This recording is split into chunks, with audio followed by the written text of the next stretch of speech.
গত পর্বটা এমন ছিল শেষের দিকে মনে হবে শুনলে যে হয়তো আরও কিছু অংশ বাকি ছিল, কিন্তু আমার আসলে ওই সময় একটু ব্রেকডাউনের কন্ডিশন দেখা দিয়েছিল। অনেক সময় ধরে চুপ ছিলাম, তো এরপর আর কথা বলতে পারছিলাম না, যার কারণে এডিট করে ওই জায়গাতেই থামাতে হয়। তাই আর কি এরকম লাগে যে হয়তো আরও কিছু বাকি ছিল, কিন্তু আর তেমন কিছু ছিল না। এই জন্য আর কি গত পর্বটা শেষটা আর কি একটু অন্যরকম লাগতে পারে অনেক ভাইয়ের বা বোনের। বরাবরের মতোই আজকে আমি যখন রেকর্ড করছি, এখন এটা শুক্রবার দিবাগত রাত। এখন সময় হচ্ছে 1:19, যে সময় আমি রেকর্ডিং শুরু করলাম। তো দু একটা বিষয় বা যে কটা বিষয় সামনে আসুক না কেন, পডকাস্টের শুরুতে কিন্তু আমরা বিভিন্ন বিষয় নিয়ে কথা বলি। বিভিন্ন রকমের জিজ্ঞাসা থাকে, বিভিন্ন রকমের পোস্ট থাকে, কমেন্ট থাকে, এইখান থেকে দেখে আমি আপনাদের সাথে কথা বলি। তো আজকে শুরু করি একটা পোস্ট পড়ে। আর এটা হচ্ছে আমাদের মিডনাইট হওয়া পডকাস্ট গ্রুপ থেকে এসছে পোস্টটা করেছিলেন সাকিব নয়ন ভাই। প্রথমে আমি আপনাদেরকে পোস্টটা পড়ে শোনাই ওনার। তো সাকিব নয়ন ভাই লিখেছেন, আসসালামু আলাইকুম, আশা করি আল্লাহর রহমতে ভালো আছেন। আমি আজকে কিছু বিষয় শেয়ার করতে চাই। আমার রক্তের আত্মীয়, উনি কয়েকদিন আগে আমাদের বাসায় বেড়াতে আসে। উনি পেশায় কবিরাজ। তো ওনার সাথে একজন মানুষ তুলা রাশির, তিনি থাকেন, যার উপর বিভিন্ন মোয়াক্কেল হাজির হয়। এরপর সেই মোয়াক্কেলরা বিভিন্ন তদবির ও সমাধান দেয়। সেদিন বলা হয় যে আমাদের পরিবারের উপর শনি জিনের নজর পড়েছে, সেই কারণে সে ঘরের সবাইকে তাবিজ দিয়ে যায়। আমি একটা প্রশ্ন করার আগেই আমাকে বলে, হয় এখন এটাই বলবে যে তাবিজ ব্যবহার করা তো হারাম। পরে আমি সন্ধ্যায় ওনার কাছে বসি, আমল নামাজ নিয়ে কথা বলি, সূরা ওয়াকিয়া নিয়ে কথা বলেছিলাম। বিনিময়ে উনি আমাকে কোরআন শরীফের প্রতি আমাদের হক এবং কিছু সূরার আমল দিল। পরে আমি প্রশ্ন করলাম যে তাবিজে আসলে থাকে কি। উনি উত্তর দিল, তাবিজে বিভিন্ন কোরআনের আয়াত লেখা থাকে। কোরআনের প্রতিটা আয়াতের হরফের জন্য আল্লাহ একজন একাধিক করে মুয়াক্কিল নিয়োগ দিয়েছেন, যারা সেই আয়াত পাঠকারীদের হেফাজত করে। উদাহরণস্বরূপ, ফজরের নামাজের পরে আমরা সূরা হাশরের শেষ 3 আয়াত পড়ি। এটা পড়লে সন্ধ্যা পর্যন্ত 70,000 ফেরেশতা সেই আমলকারী ব্যক্তির হেফাজত করে। এই লজিকের উপর ভিত্তি করে তারা তাবিজ দেয়, মুয়াক্কিলরাই নাকি বলে দেয়। আর তার তদবির দেওয়ার পরে পরিবারের মহিলারা সাথে সাথে ফলাফল পেয়েছে। এত হাসিস না। ব্যাপারটা এমন, আমি মোবাইলে অ্যালার্ম দিয়ে রাখি, প্রায়শই অ্যালার্মের সাউন্ড অটোমেটিক কমে যায়। রাতে ঘুমানোর আগে চেক করার পরেও এমন হয়, যার দরুন তাহাজ্জুদের সময় উঠতে পারি না। আল্লাহ মাফ করুক। প্রশ্ন, মুয়াক্কিলের বিষয়টা কি আসলেই সঠিক, নাকি তাবিজকে নর্মালাইজ করার প্রচেষ্টা? প্রশ্ন, উনি আসার পর, তাবিজ দেওয়ার পর তাহাজ্জুদে উঠতে পারি, এখন আর অ্যালার্মের সাউন্ডটা কমে যায়। ব্যাখ্যা দিবেন দয়া করে। আর তিনি এটাও লিখেছেন, আল্লাহর জন্য, ঠিক আছে, ওটা আপনার দোয়া ভাই। তো সাকিব নয়ন ভাই, ঠিক যেভাবে বলি সেভাবে খুব ঠান্ডা মাথায় শুনবেন, এমনকি আপনারা সবাইও। কারণ উনি ঠিক ওই জায়গা থেকে কথা বলেছেন যেই জায়গাটা যখন আমি কথা বলবো, তো ওই জায়গাটা তখন একটু সাংঘর্ষিক হয়ে যাবে সকলের জন্য। প্রথমে বলে রাখি, কারোর বিরুদ্ধে কথা বলার স্বভাব আমার নেই, আমার চরিত্রের ভিতরে এটা নেই। যেহেতু ভাই প্রশ্ন করেছেন দুটা, এখানে একটা হচ্ছে এই মুয়াক্কিলের বিষয়টা আসলে কি, উনি কি মুয়াক্কিলের কথা বলে তাবিজকে নর্মালাইজ করার প্রচেষ্টা করছেন কিনা। আমি উপরের পোস্টে যদি সবগুলো কথা বাদ দিয়ে শুধুমাত্র দুটো প্রশ্নের পেছনে যদি আসি, এখন শুরুতেই মুয়াক্কিল শব্দটা আমার কাছে, মানে আপনাদের কাছে এরকম লাগবে যে এটা হয়তো বড় একটা ফিগার, যেটাকে ওই বোঝানো হয় হয়তো ফেরেশতা লেভেলের কেউ, ঠিক আছে, মানে ফেরেশতা লেভেলের কেউ এই এই হরফগুলোর হেফাজতে ব্যস্ত, অথবা এই হরফগুলোর কাজে ব্যস্ত, বা এই আয়াতগুলোর কাজে ব্যস্ত, এবং তারা এই আয়াতগুলো যারা পড়ে, যারা এই হরফগুলো নিজেদের সাথে রাখে, তাদেরকে হেফাজত করে। তো প্রশ্ন হচ্ছে, সারা বিশ্বে বিভিন্ন সময় বিভিন্ন জায়গায় বিভিন্নজন মানুষ মারা যাচ্ছে। এখন তার মধ্যে থেকে কি একজন কি এমন লোক না যে এই ধরনের আমলগুলো করেনি এবং বাঁচেনি? আমি আমার লাইফের অনেকগুলো উদাহরণ দিতে পারি, এমনকি এরকম ভয়ঙ্কর দিনও আমার গিয়েছে যে দিনগুলোতে আমি বিপদ থেকে পার পাই নাই, কিন্তু আমার আমল তো কোনোদিন সেদিন বন্ধ ছিল না। আমার যে আমলগুলোর কথা আমরা সবসময় শুনি, যে মাসনুন দোয়া সমূহগুলো যেগুলো সবসময় শুনি, এগুলো থেকে তো কখনো বিচ্যুত হয়নি। ঠিক তেমনি আমি যদি এখন এই কথা বলি যে মুয়াক্কেল সেই লোকের হেফাজত করে, তাহলে তায়েফের ময়দানে আমার রাসূলের গায়ে মানুষজন যখন পাথর ছুঁড়ে মারছিল, তখন কোনো মুয়াক্কেল কেন আসলো না? তখন মুয়াক্কেলের ওই রোলটা ছিল না কেন? মুয়াক্কেল কি পরে অধিষ্ঠিত হলো? কোরআন কি নাজিল হচ্ছিল না তখন? সেইখানে কিন্তু জিবরাইল এসেছিলেন, জিবরাইল আলাইহিস সালাম এসেছিলেন, এবং তিনি আল্লাহ রাসূলকে বলেছিলেন, আপনি বললে আমি পাহাড়ের নিচে চাপিয়ে দেবে এই শহরকে। আল্লাহ রাসূল তাদেরকে মাফ করে দিয়েছেন, কারণ তার মতো লোক দুনিয়াতে কোনোদিন আসবে না, তিনি অন্য জিনিস। জিব্রাইল চেয়েছেন যে তায়েফের পুরো পুরো তায়েফকে ধুলায় মিশিয়ে দিতে, একজন জিব্রাইল আলাইহিস সালাম, কিন্তু তিনি সেটা করেন নাই। এই হচ্ছে ফেরেশতাদের ক্যাপাবিলিটি। এখন ফেরেশতাদের মাঝখানে এবং জিনদের উপরে যেই এই মুয়াক্কেল শব্দটা ব্যবহার করা হয়, ফেরেশতাদের মাঝখানে এবং জিনদের মধ্যে থেকে এমন একটা স্পেস, কল্পনাপ্রসূত এমন একটা স্পেস বের করা, যেই স্পেসে যে এন্টিটি থাকে তার হয়তো মানে তার হয়তো সেই অ্যাবিলিটি রয়েছে ফেরেশতাদের লেভেলে যাওয়ার অথবা জিনদের লেভেলে আসার। মানে এটা কল্পনাপ্রসূত একটা লেভেল, এবং এই জন্য এদেরকে মুয়াক্কেল বলা হয়। মুয়াক্কেল বললে আপনার কাছে একটু অন্যরকম লাগবে, জিন বললে কিন্তু মনে হবে আরে জিন কয়। এখন মুয়াক্কেল বলার কারণে কিন্তু আপনার কাছে মনে হবে যে বাবা রে বাবা, আরেকটা এন্টিটি মনে আছে। একই জিনিস, ঘুরে ফিরে সব একই জিনিস। এখন আপনার পরিবারের কী সমস্যা সেটা আমি জানি না, তারা কোন ক্ষেত্রে উপকার ইমিডিয়েট পেয়েছেন সেইটাও আমি জানি না। না জেনে মন্তব্য করা একদম ঠিক না যে উনি কাজ ভুল করেছেন বা সঠিক করেছেন, এটা আমি বলতে পারি না, এই হক আমার নেই।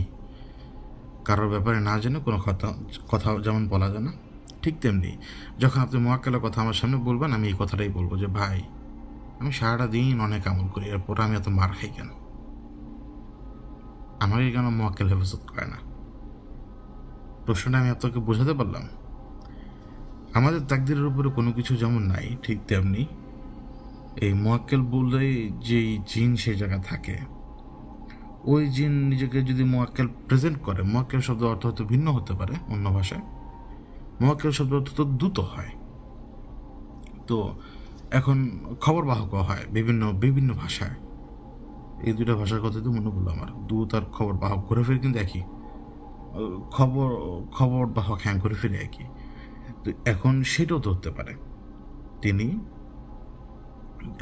যে মিডিয়ামের উপরে আসছেন, সেই মিডিয়ামের উপরে এসে তিনি যদি বলেন যে তোমাদের উপরে শনি জিনের নজর আছে, এটা অস্বাভাবিক না, ও হতেই পারে। মানে যেই জিনিস খারাপ সে হয়তো তার রাহু দোষটা দিয়ে দিচ্ছে সেইখানে খারাপ। যে আমি গতকাল লাইভে আমি বলেছিলাম যে খারাপ বাতাস লাগায়, তো খারাপ বাতাসের তো বিভিন্ন রকমের মানে একটা প্রভাব থাকে।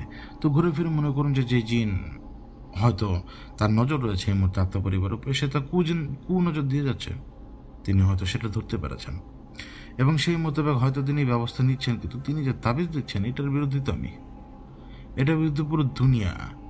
আমি বললামই তো যে একটা বাইনারি কোড দিয়ে আপনি একটা ডোরওয়ে খুলতে পারেন, কিন্তু আমার এখানে আপত্তি আছে, সেটা হচ্ছে কি, বোঝানোর জন্য বলি, তাবিজ উনি দিলেন, তাবিজের বিরুদ্ধে আমি সবসময়, এবং তাবিজের ভেতরে আপনি যেই নকশায় ব্যবহার করুন না কেন, বা যেই ঘর বা যত রকমের বাইনারি কোড আপনি ব্যবহার করেন না কেন, আপনি তো একটা দুনিয়া খুলছেন, যে দুনিয়াটা খুলছেন সেই দুনিয়া থেকে আপনার কাছে আসবে কে? জিনই তো। আমি যে হাইকমান্ডের কথা বলি বা আপনারা যে ধরনের ঘটনাগুলো শোনেন, আমাদের যে প্যারালাল ইউনিভার্সে একই টাইমে এত কিছু চলছে, যে আমরাও আছি ওরাও আছে, ওইখান থেকে এই পারে যারা আসছে, মানে মানুষের পর্দার ওই পারটা পার করে যারা মানুষের সাথে রয়েছে, তাদের জ্বালাই দিশ পাই না। তো পর্দার ওই পারেরগুলো যখন একবারে চোখের সামনে আসবে, তখন কি করবেন? আপনি যে ঘরের মধ্যে রয়েছেন সেই ঘরের ভিতরে যা দেখবেন যে উল্টো ঝুলে বসে আছে, জানেন, কিন্তু আপনি দেখছেন না। এই জন্য আল্লাহ কোরআনে পাকে বলেছেন যে তারা এমন জায়গা থেকে তোমাদেরকে দেখে যেখানে তোমাদের দৃষ্টি সেখানে যাবে না, কিন্তু তারা তোমাদেরকে দেখে। এবং যখন এক ঘরে একটা জিন আসবে, আমার এই ঘরে একটা জিন আসবে, সে আমার এই ঘরে শুধু আমাকে দেখবে তা তো না, সে তাদেরকেও দেখবে যারা এই ঘরের ভিতরে থাকে আরো। বা আশপাশে যারা থাকে, এবং তারা তো সবসময় আমাদেরকে দেখে যাচ্ছে, তারা আমাদের সাথেই চলছে, তাদের কাছ থেকে ইনফরমেশন নিয়ে দিতে সময় লাগবে না, একটু সময় লাগবে না। এবং কিছু কিছু সময় যেমন উনি বললেন যে ও এখনই বলবে তাবিজ তো হারাম, এটা আমরা ডিটেক্ট করতে পারি, আমরা বলে ফেলি অনেক কথাই, তো হয় দুই একটা কথা একদমই সুন্দরভাবে প্রমাণ হয়ে যায়, ওটাও মানসিক একটা অবস্থা থেকে বলতেই পারে, অথবা পাশে যিনি রয়েছেন তিনি ইশারা দিয়ে বলবে দেখো এই সাকিব এক্ষুনি তোমাকে বলবে যে তাবিজ ব্যবহার কিন্তু হারাম, তো তখনই উনি বলে দিবে আপনাকে। এটাও হয়, এটা ইম্পসিবল না। কিন্তু তাবিজকে নর্মালাইজ করা যাবে না, কোনোভাবে করা যাবে না। কারণ কেন বলছি, আপনি ডোরওয়ে খুলছেন, ওই ডোরওয়ে খুলতে গিয়ে আপনি যাকে ডেকে আনছেন সে ভালো না খারাপ সেটার উপর অনেক কিছু নির্ভর করে, এবং আমি কোনোভাবেই গ্যারান্টি দিতে পারবো না যে যে ডোরওয়েটা তিনি খুলছেন, ওই যে নকশাতে আমি বুঝিয়েছিলাম ওইটা করার পরে কি ওইরকম হবে কিনা, যে তারা ওইরকম ভালো বা খারাপ কিনা, এটা আসলে বলে বোঝানো খুব কঠিন। এখন আমি উপকার পাবই। দুই ধরনের ওষুধ পৃথিবীতে এক্সিস্ট করে, ধরুন কথার কথা, একটা হচ্ছে প্যারাসিটামল এবং একটা হচ্ছে অ্যান্টিবায়োটিক। নামে গেলাম না, প্যারাসিটামল বলি। আপনি যখন অতিরিক্ত প্যারাসিটামল খাবেন, আপনার যখন প্যারাসিটামলের দ্বারা আপনার যখন অন্যটা ঘটনা ঘটবেন, নাম তো মনে পড়ছে না, সম্ভবত প্যারাসিটামলের সাইড এফেক্ট অথবা অ্যালার্জিক রিয়াকশন, আপনার ঠোঁট কেটে মেটে ফুলে ভয়ঙ্কর অবস্থা হতে পারে, কালো হয়ে মানে আঙ্গুল কালো হয়ে পচেও যেতে পারে প্যারাসিটামলের কারণে। মানে প্যারাসিটামল কথায় কথায় আমরা যারা খাই তাদের এরকম বিপদ যে কোনো সময় আসতে পারে। ঠিক তেমনি আপনি যদি কথায় কথায় অ্যান্টিবায়োটিক খান, অ্যান্টিবায়োটিক আপনার পেটের ভেতরে ঢোকার সাথে সাথে সবার আগে আপনার পেটের ব্যাকটেরিয়াগুলোকে মেরে ফেলে, একদম কোলন পর্যন্ত যত ব্যাকটেরিয়া রয়েছে ব্যাকটেরিয়াগুলোকে মেরে ফেলে। তারপরে সেই ব্যাকটেরিয়া রক্তের ভেতরে প্রবেশ করে বডির বিভিন্ন জায়গায় যেয়ে পৌঁছে যায়। তো এই ব্যাকটেরিয়া যখন অ্যান্টিব্যাকটেরিয়া যখন আমরা খাই, তো অ্যান্টিব্যাকটেরিয়া খেলে কিন্তু আমাদের উপকারী ব্যাকটেরিয়া সব মরেই যায়, এই জন্য কিন্তু আমাদের পেটের সিস্টেম একটু বিগড়ে যায়। অনেক অ্যান্টিবায়োটিক ওষুধ খেলে কিন্তু মানুষের বমিও করে, জানেন, এত ইফেক্টিভ এগুলো, কিন্তু সেটা আপনার উপকারী সমস্ত ব্যাকটেরিয়া মেরে ফেলছে, সে এত কিছু দেখবে না, সে উপকার করতে যেও কিন্তু ক্ষতি করে তো তো তখন ডাক্তারের পরামর্শ অনুযায়ী কিন্তু আমাদেরকে ওষুধগুলো সেইভাবে খেতে হয়। এইখানে ডাক্তারের পরামর্শ কথাটা তার আসছে না, আসছে হচ্ছে ওষুধের ব্যবহারের ক্ষেত্রে। এই খারাপ জিনিসটা যে খারাপ এটা নর্মালাইজ করা তো সহজ না। তাবিজ আমার মনে হবে যে আমি এটা পরিধান করলাম এটা ভালো না, এটা তো ভালো না, এটা নিষেধ। এটা অরিজিন হয়েছে এই বললাম তো ইরাক থেকে, এগুলো যেহেতু ওইখান থেকে অরিজিন হয়েছে, যে বাইনারি কোড থেকে শুরু করে সব কিছু আবিষ্কার করা এবং ডোরওয়ে খোলার পরে আপনি যাকে ডেকে আনছেন সে ভালো না খারাপ সেটাও আপনি জানেন না, আর ভালো হলে তো ভালোই। এখন ভালো হলেও তো আপনি আবার এই শিক্ষাটা গ্রহণ করতে পারেন, তাহলে আমার মতো পাগল হয়ে যেতে হবে। অনেকগুলো অপশন থাকে তখন।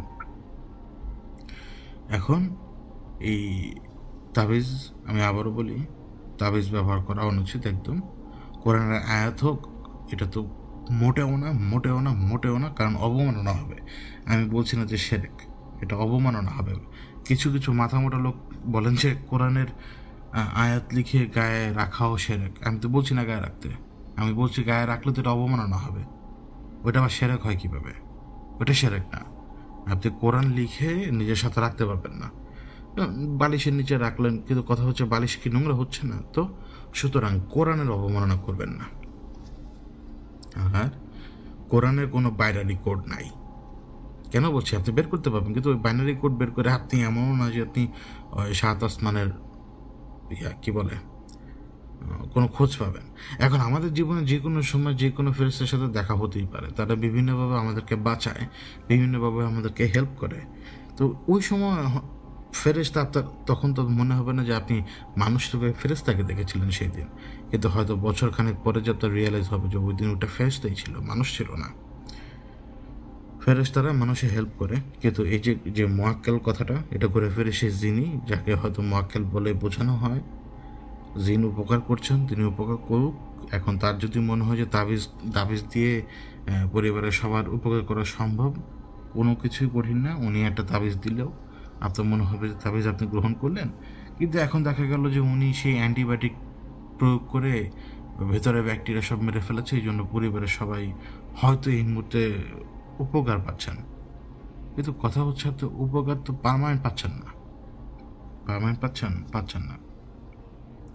দুনিয়াতে কোনো সমস্যা পার্মানেন্ট কোনো সলিউশন নাই। আজকে সমস্যাটা দাঁড়িয়েছে, আপনি রিপেয়ার করলেন, কালকে আরেকটা সমস্যা দাঁড়াতে পারে, আবার আপনাকে রিপেয়ার করতে হবে। এই যে মোয়াক্কেলের ব্যাপারটা, এটা হয়তো একটু আপনার কাছে কনফিউজিং মনে হতে পারে, বা আমি যে বললাম এইভাবে যে মোয়াক্কেল জিনিসটা এরকম, ওই ঘুরে ফিরে একই জিনিস, এন্টিটি, এখানে কোনো স্পেস নাই। জিন এবং ফেরেশতার মাঝখানে কোনো স্পেস নাই। এই মোয়াক্কেলদেরকে এরকম একটা স্পেস দেওয়ার চেষ্টা করা হয় শুধুমাত্র। তারপর আপনি বলেছিলেন যে আপনি ওই যে উনি তাবিজ দেওয়ার পর আপনি সময় মতো উঠতে পারছেন। ভাই আপনি একবার চেক করে দেখুন, যদি ওনার তাবিজ দেওয়ার পরে যদি আপনার মনে হয় যে আপনি সময় মতো উঠতে পারছেন, তাহলে তাবিজটা ফেলে দিন, দু একদিনের জন্য ফেলে দেন। ফেলেন দিয়ে আপনি একটু চেষ্টা করে দেখুন যে আপনি শোয়ার সময় আপনি আল্লাহর কাছে বললেন যে আপনি আমাকে একটু ওয়াক্ত, একটু আল্লাহ আমার নিদ্রাটা একটু ভাঙায় দিন। বললেন, আপনি দোয়া করলেন যে আল্লাহ আমার নিয়ত, আমি তাহাজ্জুদ পড়তে চাই, আপনি আমার ওয়াক্তে আমাকে একটু জাগ্রত করে দিন। আপনি দোয়া করে দেখেন, বাংলা দিয়ে করে দেখেন, অথবা আপনি নিয়ত রাখেন, দেখেন আপনি ওয়াক্তে জাগতে পারেন কিনা। আপনার রূহ হোক অথবা আশপাশে যদি কোনো ফেরেশতা থাকে, তারা আপনাকে ওয়াক্তেই জাগিয়ে দেবে। কারণ যে আমরা যখন দোয়া করি, এগুলো সব আল্লাহ শুনতে পান। তো এই ধরনের কথাগুলো আমরা শুনতে পাই, ফেরেশতারা আমাদের কথা শুনতে পায়। কারণ ফেরেশতারা সমস্ত জিনিস নিয়ন্ত্রণে কাজ করে যাচ্ছে আল্লাহর হুকুমে। ফেরেশতারা সব জায়গায় বিরাজমান, তো তারা আমাদের সবার কথা শুনে। তা আল্লাহ যখন কোনো ফেরেশতাকে ডাক দিয়ে জিজ্ঞেস করে, তুমি এখানে কি করছো, এটা করো, সে তখন ওইটা করবে। সে এইটা বলবে না যে আমি এই কাজ করছিলাম, এখন কি করবো করুন, না, সেটা বলবে না। সে বলবে এখনই করছি, মানে এক কাজ থেকে সাথে সাথে সে অন্য কাজে চলে যাবে। কোনো পজ নাই, কোনো কিছু নেই, কোনো মানে হয়রান হবার কোনো ব্যাপার নেই। তাতে একবার ট্রাই করে দেখুন যে আপনি এমনি এমনি ঘুম থেকে জাগতে পারেন কিনা। প্র্যাকটিস করতে থাকুন, মাথার মধ্যে রেখে দিন যে আমাকে ওয়াক্তের সময় উঠতে হবে, তাহাজ্জুদের সময় উঠতে হবে, এবং আল্লাহর কাছে দোয়া করবেন যে আল্লাহ, আমি আপনার ইবাদত করবো, আপনার সামনে হাজির হব, আমাকে একটু আপনি শয়তানের প্রকোপ থেকে উদ্ধার করবেন। ব্যাস, আল্লাহর হাতে ছেড়ে দেন, দেখুন না কয়েকটা দিন। যদি মনে হয় যে না, হচ্ছে না, তাহলে যেটা ভালো মনে হয় আপনি সেটা করতে পারেন। আমি আপনাকে এটা বলতে পারি না যে আপনি এটা অ্যাভয়েড করবেন বা এটা করার দরকার নেই। ঠিক তেমনি আপনার পরিবারের যে মা বা বোন, তারা যদি কোনো উপকার পেয়ে থাকেন, তাহলে তার উপকারটা কীভাবে পেয়েছেন আগে সেটাও আমার জানার দরকার। তারা কি সমস্যার ভিতর দিয়ে গিয়েছেন আগে, আমার সেটাও জানার দরকার। আমার কাছে উত্তর আছে, কিন্তু আমি না জেনে না বুঝে বোকার মতো উত্তর দিতে পারি না, কারণ আমি মানুষের সাইকোলজিও বুঝি যে তারা আসলে খোঁজেটা কি। এবার যদি সাকিব ভাইয়ের পোস্টের অন্যান্য কথাগুলোর দিকে যদি নজর দিই, যেমন সাকিব ভাই বলেছেন যে তিনি যখন অ্যালার্ম দেন ফোনের অ্যালার্ম কমে যায়। এটা কিন্তু আসলে হয়, বিশ্বাস করুন। যখন আপনি এরকম নিয়ত করবেন এবং আপনার আশেপাশে যদি এরকম এন্টিটি থাকে যে এন্টিটিগুলো চায় না আপনার উপকার হোক, কারণ ইবাদত করলে বান্দার উপকার হবে, বান্দার রুহের উপকার হবে, বান্দার আখিরাতের জীবনের উপকার হবে, এই দুনিয়ার জীবনে উপকার হবে। তো তারা চায় না যে আপনি করবেন, কি জানি বলে, ইবাদত করবেন। তো তারা নিজেরাই করে কি, আপনার হাতই ব্যবহার করে ফোনের মানে কমিয়ে দেয়, ভলিউম কমিয়ে দেয়। আবার অনেক সময় আপনার হাত ব্যবহার করার দরকারও পড়ে না, ওরা নিজেরাই ছেলে দূরে বসে থেকে সেটাকে নিয়ন্ত্রণ করে ফোনের অ্যালার্মটা কমিয়ে দিতে পারে। আবার এমনও করিয়ে দেয়, যখন অ্যালার্ম বাজে আপনি ঘুম থেকে উঠতে চান, কিন্তু আপনার কানটাকে স্তব্ধ করে দেয়, একটা মেরে আপনার কানটাকে স্তব্ধ করে দেয়। অ্যালার্মের শব্দটা তখন আপনার কানের মধ্যে একদম কম যায়। এটা ওরা করে প্রত্যেক নামাজি বান্দাকে সব সময় মানে বিরক্ত করার জন্য একদল খবিশ চেষ্টা করেই যায়। এবং যদি বাড়ির ভেতরে আগে থেকে ইনফেস্টেশন থাকে এদের, মানে এদের যদি মানে ঢোকার ব্যবস্থা থাকে, তাহলে তো এরা চাইবেই যাতে আপনি ইবাদত না করতে পারেন। এটা বলে তো, তোকে ধরলে আমরা জিজ্ঞেস করি, কিরে নামাজ কালাম পড়তে যাস না কেন? বলে যে আমাদের ভাল লাগে না তোরা নামাজ কালাম পড়িস, এই জন্য ডিস্টার্ব করি যাতে নামাজ কালাম না পড়তে পারিস। তো ওরা এটা করে। তো আপনার ফোনের এটা ওরা যদি আপনার হাত দিয়ে নাও করে, ওরা নিজেদের শক্তি ব্যবহার করে সেটা করতে পারে। এরপরে ভাই বলেছিলেন যে তিনি তার সাথে একজন লোক থাকে, যে লোকটা তার সাথে থাকে তিনি মানে হয়তো তিনি পরিচয় দিয়েছেন তুলারাশি, কারণ সাকিব ভাইয়ের পোস্টে কিন্তু সেটা লেখা আর কি, ব্র্যাকেটের লেখা তুলারাশি। মানে এখন আমি এটা বলি আগে, সবার আগে আমরা কেউ রাশিতে বিশ্বাস করি না, এটা আজকে নতুন না, আমরা সবাই জানি রাশি জিনিসটা তো এক্সিস্টই করে না। এখন হয় কি, অনেকে আমাকে মনে করে যে আমি তুলারাশির লোক, যারা আমাকে চেনে না ব্যক্তি পর্যায়ে, যারা আমাকে দেখে এখন তুলারাশির কথা কেন বলছে, মানুষজন মনে করে যে কেন আমি তুলারাশির লোক। আমি কিন্তু কোনো তুলারাশির লোক না, প্রশ্নই আসে না। কিন্তু মানুষের মাথার মধ্যে আগে থেকে ফিট করা, এমনকি ছোট ছোট বাচ্চারাও ওরা যদি এই ঘটনাগুলো জানে বুঝে, ওদের মাথার মধ্যেও ফিট করা থাকে যে তুলারাশির জাতক বা জাতিকা হচ্ছে এই ধরনের জিনিসের বাহক। মানে এটা আগে থেকেই ফিট করা মাথার ভিতরে। মানুষজন এই সমস্ত কথা এখনও বলে যে তুলারাশির মানুষজন তারা অন্যরকম হয়, কিন্তু আসলে তা কিন্তু না। মানুষ সেন্সিটিভ মানুষ রয়েছে দুনিয়াতে অনেক, ঠিক তেমনি ভেসেল রয়েছে প্রচুর, দুনিয়াতে অনেক ভেসেল রয়েছে, কিন্তু আমি কিন্তু ভেসেল না। আমি কেন ভেসেল না জানেন? আমি যদি ভেসেল হতাম, আমার উপরে ওরা আসতো, আমার উপরে কন্ট্রোল নিতে পারতো, আমি ঘন ঘন পজেসড হতাম। আমি ভেসেল না, আমি ওয়াচার, আমি দেখতে পারি। যারা ভেসেল তাদের উপরে চলে আসবে সরাসরি। তো এরকম ভেসেল লোক তারা খুঁজতে থাকে যে এরকম ভেসেল লোক কয়জন পাওয়া যেতে পারে। তো ভেসেল লোকগুলোকেই এখন বোঝানোর জন্য বলা হয় তুলা রাশির লোক। আপনি যদি ওই যে রাশিফলও বিচার করতে যান, দেখবেন যারা তুলা রাশির মধ্যেই পড়ে না, কোনো মধ্যেই পড়ে না। তো তাদের কিছু গুণ থাকে, তাদের কিছু চিহ্ন থাকে, এবং এই জিনিসগুলোর কারণে, কিছু লক্ষণের কারণে তাদের উপরে খুব সহজেই ভেটকাইতে থাকে। তো খুব সহজেই ওই এরা চলে আসে, এরা খুব সহজেই তাদের উপরে চলে আসে, এবং এই ভেসেল হিসেবে তারা ওইভাবে পারফর্ম করতে থাকে। তো ভেসেলের উপর আসবে, কথা বলবে, চলে যাবে, কারণ সেখানে তো অন্য কোনো মাধ্যম নাই। এমনকি এমনও হতে পারে যিনি এই প্রক্রিয়াটা করছেন, ধরুন যে আমির সাহেব, তিনি তো তাবিজ দিচ্ছেন না, এখন তিনি কোনো মানুষের ভিতরে কখনই আসেননি, আসবেনও না, তার দরকার নেই, কারণ আমি তাকে দেখতে পারি, আমি ওয়াচার, আমি তাকে দেখতে পারি। সে আপনার সাথে থাকবে, আমি তাকে দেখতে পারবো। কিন্তু হয়তো আপনার সে আত্মীয়, তিনি হয়তো ওয়াচার না, তিনি ভেসেলও না, তো তিনি হয়তো একজন ভেসেলকে তৈরি করেছেন, বা একজন ভেসেলের সন্ধান তিনি পেয়েছেন।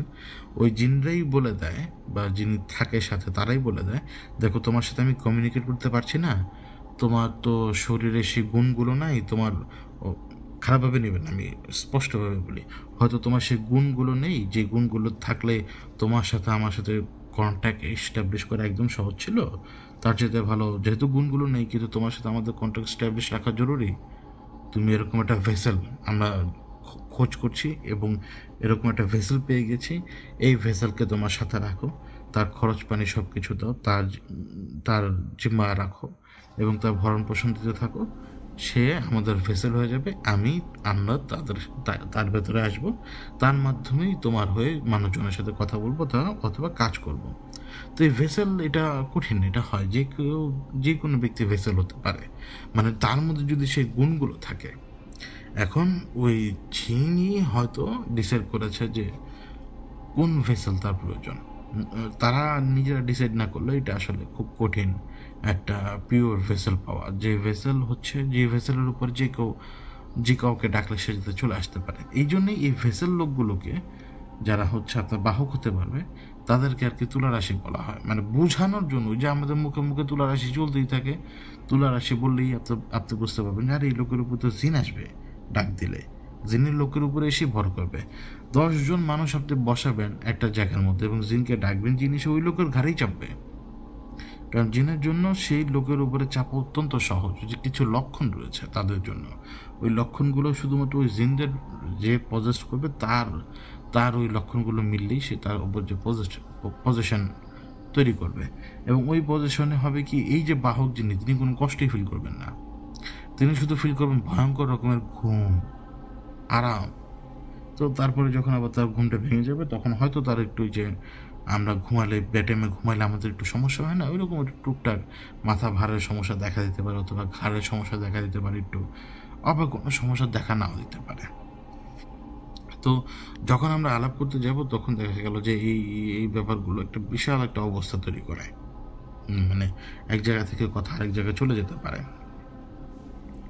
তো আপনি কষ্ট করে ভাই আপনার ইবাদত চালিয়ে যেতে থাকুন। আপনার ইবাদত তো আপনি আপনার আপনার আল্লাহর জন্যই করছেন।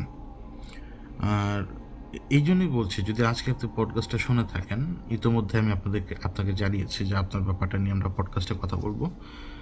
যদি আপনার পক্ষে সম্ভব হয় আপনি জানাবেন আমাদেরকে যে আসলে কি সমস্যা অনুভব করছিল পরিবারের সদস্যরা, যারা কোন জিনিস ব্যবহার করা মাত্রই তারা ফল পেল। তাহলে অন্তত আমি আরও কিছু প্রশ্নের উত্তর দিতে পারতাম আপনাকে। তার মানে এই না যে যিনি আপনার সে আত্মীয় তিনি ভুল, আমি এটা বলছি না। আমি শুধু প্রশ্নটা রাখছি এইখানে যে মোয়াক্কেল বলতে তো কেউ নেই, সেই জিনকেই হয়তো মোয়াক্কেল বলা হচ্ছে। তো এখানে জিন এবং মানে ফেরেশতার মাঝখানে কোনো ব্যারিয়ার নাই, অন্য কোনো ক্রিচার এখানে থাকবে না। আর হচ্ছে আপনার তাবিজের ব্যাপারটা, এই বাইনারি কোড ব্যবহার করে, নকশা ব্যবহার করে ওই উপর দুনিয়া অন্য দুনিয়া থেকে যে শক্তিটার উন্মোচন আপনার হাতে হচ্ছে এই মুহূর্তে তাবিজের মাধ্যমে, মানে এইটা দ্বারা তিনি কোন উপকার করছেন এটা এই মুহূর্তে আমার বোঝা খুবই মুশকিল। কারণ আমি তো যেহেতু আমির সাহেবকে দেখিনি কখনো তাবিজ দিতে, এই জন্য আমার এই জ্ঞানও নেই। হয়তো হতে পারে সেটা ভুল না, হয়তো সেই তাবিজটা একটা ব্ল্যাক হোল হতে পারে। কথার কথা মানে উদাহরণস্বরূপ বোঝাচ্ছি যে হয়তো সেই তাবিজটা একটা ব্ল্যাক হোলের শক্তি হোল্ড করে, এই যার কারণে হয়তো আশপাশে ওই ভ্যাকিউমটা তৈরি হচ্ছে। কোনো নেগেটিভ ফোর্স আসলে ব্ল্যাক হোল যেভাবে গিলে ফেলে হয়তো সেই জিনিসটা বা সেই তাবিজটা সেভাবে হয়তো গিলে ফেলছে সেটাকে। হতে পারে, আবার নাও হতে পারে, মানে উদাহরণস্বরূপ আর কি বলার জন্য বললাম। তো তারপরে আরেকটা পোস্ট নিয়ে আমরা কথা বলতে পারি, সেটা হচ্ছে রুহিল আহমেদ ভাই একটা পোস্ট করেছিলেন। তিনি জানতে চেয়েছিলেন যে আমাদের দেশে খুবই সাধারণ একটা বিষয় হলো বশীকরণ, বিচ্ছেদ করানো, বান মারা, আরও কতগুলো, এগুলো কীভাবে কাজ করে। আমাদের দেশের মানুষ সাধারণ এই বিষয়গুলোর প্রতি বেশি আগ্রহ, স্বামী স্ত্রীর ব্যাপার। তো উনি আর কি যেটা বুঝালেন আমাকে সেটা হচ্ছে এই যে আমাদের দেশে কিছু কিছু ঘটনা ঘটে, দেখবেন স্বামী স্ত্রীর ব্যাপার, স্বামী স্ত্রীর মধ্যে বিচ্ছেদ, তারপরে হচ্ছে কেউ কারোর গুরুতর অসুস্থ হয়ে যাওয়া, তার মধ্যে বান মারার লক্ষণ থাকে, বিভিন্ন রকমের কিছু। যদি মানে একটা একটা ধরে বলি, আসুন আগে কথা বলি স্বামী স্ত্রীর বিচ্ছেদের ব্যাপারটা, যেটা একদম কমন। এটা হচ্ছে সব ধরনের তন্ত্র থেকে শুরু করে, টোটকা থেকে শুরু করে, যেই কোনো কিছু ব্যবহার করে এটা ঘটানো সম্ভব। কিন্তু এটা না আপনি চাইলেই 100 জনের ভিতরে 100 জনের উপরেও প্রয়োগ করেও 100 জনকেও ওটা দ্বারা আক্রান্ত করতে পারবেন না। যা কপাল আসলে খারাপ সে আক্রান্ত হয়ে পড়ে। এবার আক্রান্ত হয় কিভাবে? ধরুন স্বামী স্ত্রীর মধ্যে বিচ্ছেদ ঘটাবে, মানে কাকে টার্গেট করা হচ্ছে, কার কাছ থেকে কাকে দূরে সরানো হবে। ধরুন মানে কেউ চাচ্ছে যে তার স্বামী ফিরে আসুক, তার স্বামী তার স্ত্রীকে ছেড়ে দিক। তখন স্বামীর ক্ষেত্রে ঘটনাটা ঘটবে কি,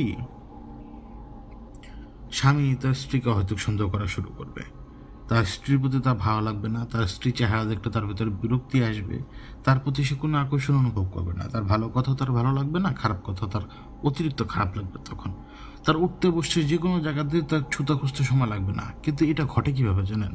তার ব্রেনের ভেতরে ঢুকিয়ে দেওয়া হয় এই ধরনের বান বা এগুলো যারা করে, এগুলো হচ্ছে পিচের শ্রেণীর জিনদের দ্বারা এগুলো করে। ওদেরকে হয়তো এরকম ওদের সাথে ডিল করা থাকে এরকম যে তোমাকে এই কয়টা মুরগি দিব, এই কয়টা হয়তো মাছ দিব, বা এই কয়টা হয়তো গোশত দিব, এই সমস্ত কথাবার্তা থাকে, মাংস দিব এতটুকু তুমি কাজ করলে, মানে ওদেরকে লাগিয়ে দেওয়া হয়, পিচেস লেভেলের জিনিসগুলোকে লাগিয়ে দেওয়া হয়, এবং ওরা পেছনের দিকে লাগে এসে সেই ব্যক্তির উপরে এফেক্ট ফেলতে শুরু করে। এই ব্যক্তির মাথার উপরে এই ব্যক্তির ঘাড়ে চেপে বসে। প্রথম কথা হচ্ছে যারা এফেক্টেড হবে তারা সবসময় তাদের কপাল দেখবেন কুচকানো থাকে, মানে তারা সারাদিন কি জানি ভাবে, কিছুই ভাবে না, তাদের কপাল এমনিতেই কুচকানো হয়ে থাকে। মানে তারা একটা বিরক্তির মধ্যে রয়েছে, যে বিরক্তির কোনো অর্থ তাদের মধ্যে নাই, যে বিরক্তির কারণ সে কখনোই বুঝতে পারবে না। কিন্তু সেই বিরক্তি ভয়ঙ্কর রূপ নেবে যখনই সে স্ত্রীকে দেখবে। যদি স্বামীকে স্ত্রী থেকে আলাদা করার জন্য যদি করা হয়, ওরা এসে স্বামীর ঘাড়ের উপরে বসবে। তো স্বামীর ঘাড়, আমরা তো মনে করি অনেক সময় যে আমাদের যদি একটু মানে ঘাড়ের মধ্যে রক্তচাপ বেড়ে যায়, তো আমরা মনে করি যেটা হাই প্রেশারের কারণে। হাই প্রেশারের সাথে ঘাড়ের রক্তচাপের সাথে কোনো নেই, কানেকশন নেই। তো ঘাড়ের মধ্যে একটা চাপ অনুভব হয়, মনে হয় যে ঘাড়ে একটা ওয়েট আছে, কারণ সেই আল্লাহর বান্দা এসে তার ঘাড়ের উপরে বসে আছে। তো আসলেই আপনি সেটা বুঝতে পারছেন না, সে তার আঙ্গুলগুলো দিয়ে আপনার চুলের মধ্যে নাড়াচ্ছে এবং আপনার মস্তিষ্কের উপর সে প্রভাব ফেলছে, আপনার স্ত্রীকে সে দেখাতে পারছে না। এটা একটা ছোট্ট উদাহরণ দিলাম বোঝানোর জন্য। আর যদি কারোর অ্যাবিলিটি থাকে আরও বেশি টাকা পয়সা খরচ করা, সে তখন জিনের পেছনে ছুটবে, এমন লোক খুঁজবে যে জিন চালান করতে পারে। তো জিনের ক্ষেত্রে হবে কি, জিন এসে ব্রেনের মধ্যে ফু মেরে দেবে, সে ঘাড়ে বসবে না।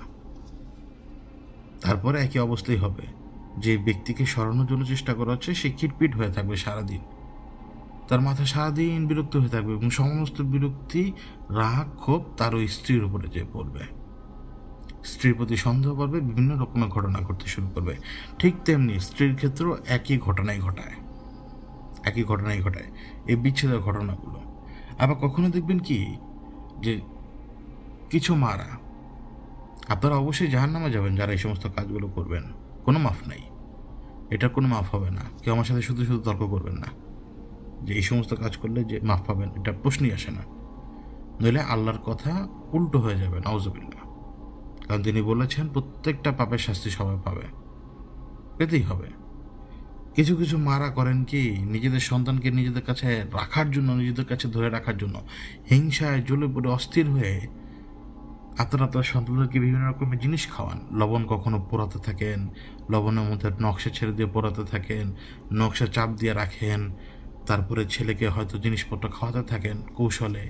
ছেলে তো আপনার মা মা মা মা করতে করতে আপনার পেছনে ঘুরে, ওদিকে আপনার ছেলে কিন্তু তার স্ত্রীর হক আদায় করছে না, আর আপনি অবৈধভাবে আপনার ছেলেকে নিজের পেছনে ঘোরাচ্ছেন, নিজের কন্ট্রোলে রাখার চেষ্টা করছেন। তো এই ঘটনাগুলো তো ঘটানো হয় বিচ্ছেদ ঘটানোর জন্য, কারণ কিছু কিছু মারা প্রচণ্ডভাবে হিংসুক হয়, আমি জানি না কেন। তারা সন্তানের বিয়ের দিন তারা কান্নাকাটি করেন, রিজন হচ্ছে তো তাদের সন্তান তাদের কাছ থেকে সরে যাবে না। এটা তো প্রশ্নই আসে না। তিনি কি আরেকজনের ঘর ছেড়ে আসেন নাই? তিনি আরেকজনের ঘর ছেড়ে সেই জায়গায় নতুন করে সংসার পেতে সন্তান জন্মদান করেন নাই? তো সার্কেলটা তো পুরো হতে হবে। তো কিছু কিছু মারা এই কাজ করেন নিজের সন্তানকে নিজের কাছে বসায় রাখার জন্য। তো আপনি যখন এভাবে বসায় রাখবেন, অপোজিট পাশের ছেলে মেয়ে যেই হোক না কেন, সে স্বামী হোক বা স্ত্রী হোক, সেটা মানবে না। তারা কখনোই পছন্দ করবে না যে বিয়ের পরে আমার স্ত্রী বা আমার স্বামী এরা মা ঘেঁষেই থেকে গেল। এটা কেউ পছন্দ করবে না। এই সংসারগুলো টিকতে চায় না, এই সংসারগুলো তো অশান্তি শুরু হয়, কারণ হক আদায় হচ্ছে না একজনের। এবং আপনি ওই যিনি যার হক আদায় হচ্ছে না, তার হাতে রাইট রয়েছে সে সংসার করুক বা না করুক। তো এর দ্বারাও কিন্তু বিচ্ছেদ ঘটছে, বা মার পিছনে সন্তানকে ঘোরানো হচ্ছে, বা মারা ইন্টারফেয়ার করছে তাদের ফ্যামিলিতে, এর কারণেও বিচ্ছেদ ঘটছে। ঠিক তেমনি স্ত্রীকে অনেক সময় দেখবেন যে কারো স্ত্রী বা কারো স্বামী পালিয়ে আরেকজনকে বিয়ে করে ফেলছে, এবং যাকে বিয়ে করে ফেলেছে তার একেবারে প্রায় বশীভূত অবস্থা, মানে তাকে কিছুই বলতে পারে না, তার সামনে সে একদম পুতুল। এখানে কি ঘটে জানেন? এইখানে একটা স্ট্রাকচার তৈরি করা হয়। আমি অনেকগুলো পন্থা রয়েছে, কিন্তু একটা কথা বলি, মানে এটা কিন্তু আমরা নষ্ট করার সময় দেখি যে ওরাগুলো করে, অনেকগুলো পন্থা রয়েছে। তো এই নষ্ট করার সময় আমরা দেখেছি যে ধরুন একটা পুতুল তৈরি করে এবং এই পুতুলের সাথে ডিএনএ কানেকশন স্ট্যাবলিশ করে ওরা। তো ডিএনএ কানেকশনটা স্ট্যাবলিশ করার পরে সেটা জিন তার নিজস্ব শক্তি দ্বারা এটাকে প্রভাবিত করতে শুরু করে, এবং প্রভাবিত করতে যখন শুরু করে, যেই লোককে, এটা একটা ছোট্ট উদাহরণ দিচ্ছি, আর কয়েকশো ভাবে এগুলো করে তারা। তো যেই লোককে তারা চাচ্ছে যে পুতুলের মতো অমুকের কথা শুনবে, তার উপরে সেই জিন সেই প্রভাব বিস্তার করতে শুরু করে ওই পুতুলের মাধ্যমে, কারণ ওই পুতুলটার সাথে ডিএনএকে এস্টাবলিশ করা এটা একটা অদ্ভুত শক্তি, জানেন? কিন্তু অবশ্যই নাজায়েজ, আর নাজায়েজের শক্তি বেশি। স্বাভাবিকভাবে আমাদের দুনিয়াতে আমরা দেখব কি, মানে যারা ধ্বংস করার মতো অ্যাবিলিটি রাখে, যারা খারাপ লোক, তাদের শক্তি বেশি মনে হয়, কিন্তু আল্লাহ ধরে তাদের একদিন। আল্লাহর সিস্টেমটাই আলাদা। তো তারা এই অদ্ভুতভাবে এই ডিএনএ কানেকশন এস্টাবলিশ করে পুতুলের উপরে যে ইফেক্টটা ফেলে সেটা সেই মানুষের উপরে পড়ে, এবং সেই পুতুল হোক, সে তাবিজ যেটাই হোক, যেই লোক চাচ্ছে যে এই লোক আমার কথা মতো চলবে, সেইটা নিজের কাছে রাখে। এই জন্য দেখবেন যে কিছু কিছু সময় স্ত্রীরা স্বামীর বাইরে যে চলে যায়, একেবারে তার সেই স্বামীকে সে চিনেই না, এরকম একটা হাব ভাব। আসলেই তার ব্রেনটাকে এত বেশি ইনফ্লেট করে দেয়, এত বেশি ফাঁকা করে দেয়, মেমরিগুলো একদম শেষ করে দেয়। বরং যে লোকের কাছে তার স্বামী বা স্ত্রী চলে গেছে, তখন সেই লোকেরই একদম পুতুলের মতো তারা চলতে থাকে, পুতুলের মতো হয়ে তাদের কথা মতো চলতে থাকে। অথচ যাকে ছেড়ে চলে গেছে সেই লোক দেখবি কি, আরে আমাকে তো চিনেই না, এরকম একটা অবস্থা। অত্যন্ত ভয়ঙ্কর অবস্থা আসলে বাস্তবে। আমরা যারা মনে করি যে কিছুই ঘটে না, আপনি তো আপনার ঘরে রয়েছেন ভাই, আপনি তো আপনার ঘরে রয়েছেন। আপনি কি আরেকজনের ঘরের খবর জানেন? কেউ এসে বলবে যে আমার ঘরের অবস্থা এরকম? যদি কোনো ভালো লোক হয়, সে কখনোই তার নিজের কথা পাড়া বেরিয়ে বেরিয়ে বলবে না। যে রাখতে পারে না কথা, সে অনেক কিছুই বলতে পারে। তো একই রকম বানের ক্ষেত্রেও ওরা কয়েকশো রকমের পদ্ধতি ব্যবহার করে, কিন্তু বান হোক বা এই ক্ষতিগুলো হোক, আমি একটা কথা বলি, সেটা হচ্ছে 100 জনের উপরও যদি সমস্ত ক্ষতিগুলো চেষ্টা করে না, ওরা 100 জনের উপরেই সফল হবে না। বারবার বারবার চেষ্টা করার পরে হয়তো যে কোনো একজন বা দুইজন বা তিনজন, বা হয়তো দেখা গেল 15-16 জনকে তারা ধরতে পেরেছে। শুরুতেই 100 জনকে ধরতে পারবে না, শুরুর প্রত্যেকটা অ্যাটেম্পটই ফেল হয় ওদের। এগুলো এত সহজ না। খারাপ কাজ করতে গেলে আপনাকে শয়তানকে অনেক অনেক কিছু দিতে হয়। খারাপ কাজ করার আগে, শিরক করার আগে, অথবা বান্টনা মারার আগে যে সমস্ত অপকর্ম করা হয়, ওই সমস্ত অপকর্ম যদি না করতে পারে কেউ ঠিকঠাকভাবে, তাহলে তাদের কাজ শুরুতেই হয় না। এবং আল্লাহ এদের সব জায়গায় বাধা সৃষ্টি করেন, বুঝান যে এই কাজ করিস না, এই কাজ করিস না, এই কাজ খারাপ। কিন্তু তারপরে বাধা সৃষ্টির পরেও 10টা 4টা ধাক্কা খাওয়ার পরেও ওরা এই টোটকা তন্ত্র মন্ত্র কুফরি কালাম এগুলো করে, এবং দিন শেষে নিজের ইমানও শেষ করে, সব কিছু শেষ করে, এবং মৃত্যুটা হয় তাদের অত্যন্ত ভয়ঙ্কর। যাতে শেষটা এরকমই হয়। এখন যে বিষয় নিয়ে কথা বলবো, এই বিষয়টা নিয়ে লিমন ভাই সহ আর অনেক ভাই বিভিন্ন সময় কমেন্ট করেছেন বা পোস্টও করেছিলেন। সেটা হচ্ছে আসমানে দরজা খোলার সময়টার ব্যাপার। ব্যাপারটা এরকম না যে আসমানের দরজা খুলছে, সেইটা না। ব্যাপারটা হচ্ছে একটা মহাজাগতিক ইভেন্ট, যেটা সায়েন্টিফিক্যালি দেখা গেলে একরকম, কিন্তু সেটার হিসাব আবার আমাদের ক্ষেত্রে অন্যরকম। কেন বলছি? আসমানের দরজা খোলার যে কথাটা আমি বললাম, যে এই সময় আসমানের দরজা খোলে, এটা আমি বলেছি এটা আসমানের দরজা খোলে এই সময়, কিন্তু প্র্যাকটিক্যালি যেটা হয় সে সময় ফেরেশতারা নিচে নেমে আসেন এবং দুনিয়ার একটা পরিবর্তন ঘটে। ওই সময় প্রচণ্ড গরমও যদি থাকে সেই সময় একটা বাতাস আসবে, আর যদি প্রচণ্ড শীতও হয় সেই সময় কিছু সময়ের জন্য শীত কমে আসে। ফাউতর্ক করে লাভ নেই, খুঁজলে পেয়ে যাবেন। ওই সময়টায় হয় কি, যে তাপমাত্রা একটা পরিবর্তন ঘটে এবং আপনি একটা অনুভূতি পাবেন। কিন্তু আসলে ঘটে কি, আমরা যেটা হচ্ছে ওই সময়, আপনি যদি সেটা দেখতে চান বা অনুভব করতে চান, যে জিনিসটা আমি আপনাকে বোঝাতে চেয়েছি, আকাশের দিকে তাকালে আমরা দেখি কি, যখন সূর্য আর কি উদয়ের সময় ঘটে, অ্যাস্ট্রোনমিক্যাল ডনের সময় যখন হয়, তখন অ্যাস্ট্রোনমিক্যাল ডন আর কি, ওই জিব্বা ভার দেখে মনে করি না যে ভুল বলতেছি, এরকম না, জিব্বা ভারে আছে। তো ওই সময় আলোটা এরকম হয়, যখন আপনি দিগন্ত রেখার দিকে থাকবেন, তখন আলোটা মনে হবে কি চারপাশ দিয়ে, মানে ওই দিগন্ত রেখাকে পুরোপুরি আলোকিত করছে ধীরে ধীরে ধীরে ধীরে। কিন্তু এটা সেই সময় না, একটা সূক্ষ্ম লম্বা আলো আসে, একটা সূক্ষ্ম লম্বা আলো আসে অল্প কিছু সময়ের জন্য, জাস্ট কয়েক মিনিট একটা সূক্ষ্ম লম্বা আলো আসে। এবং ওই সূক্ষ্ম লম্বা আলোটা যখন আসে, যেই প্রান্তরে সে আলোটা দেখা যাবে, সেই প্রান্তরের উপরে সে আলোর প্রভাব পড়ে অল্প কয়েক সময়ের জন্য, অল্প কিছু মুহূর্তের জন্য। ওই অল্প কিছু মুহূর্তের ক্ষেত্রে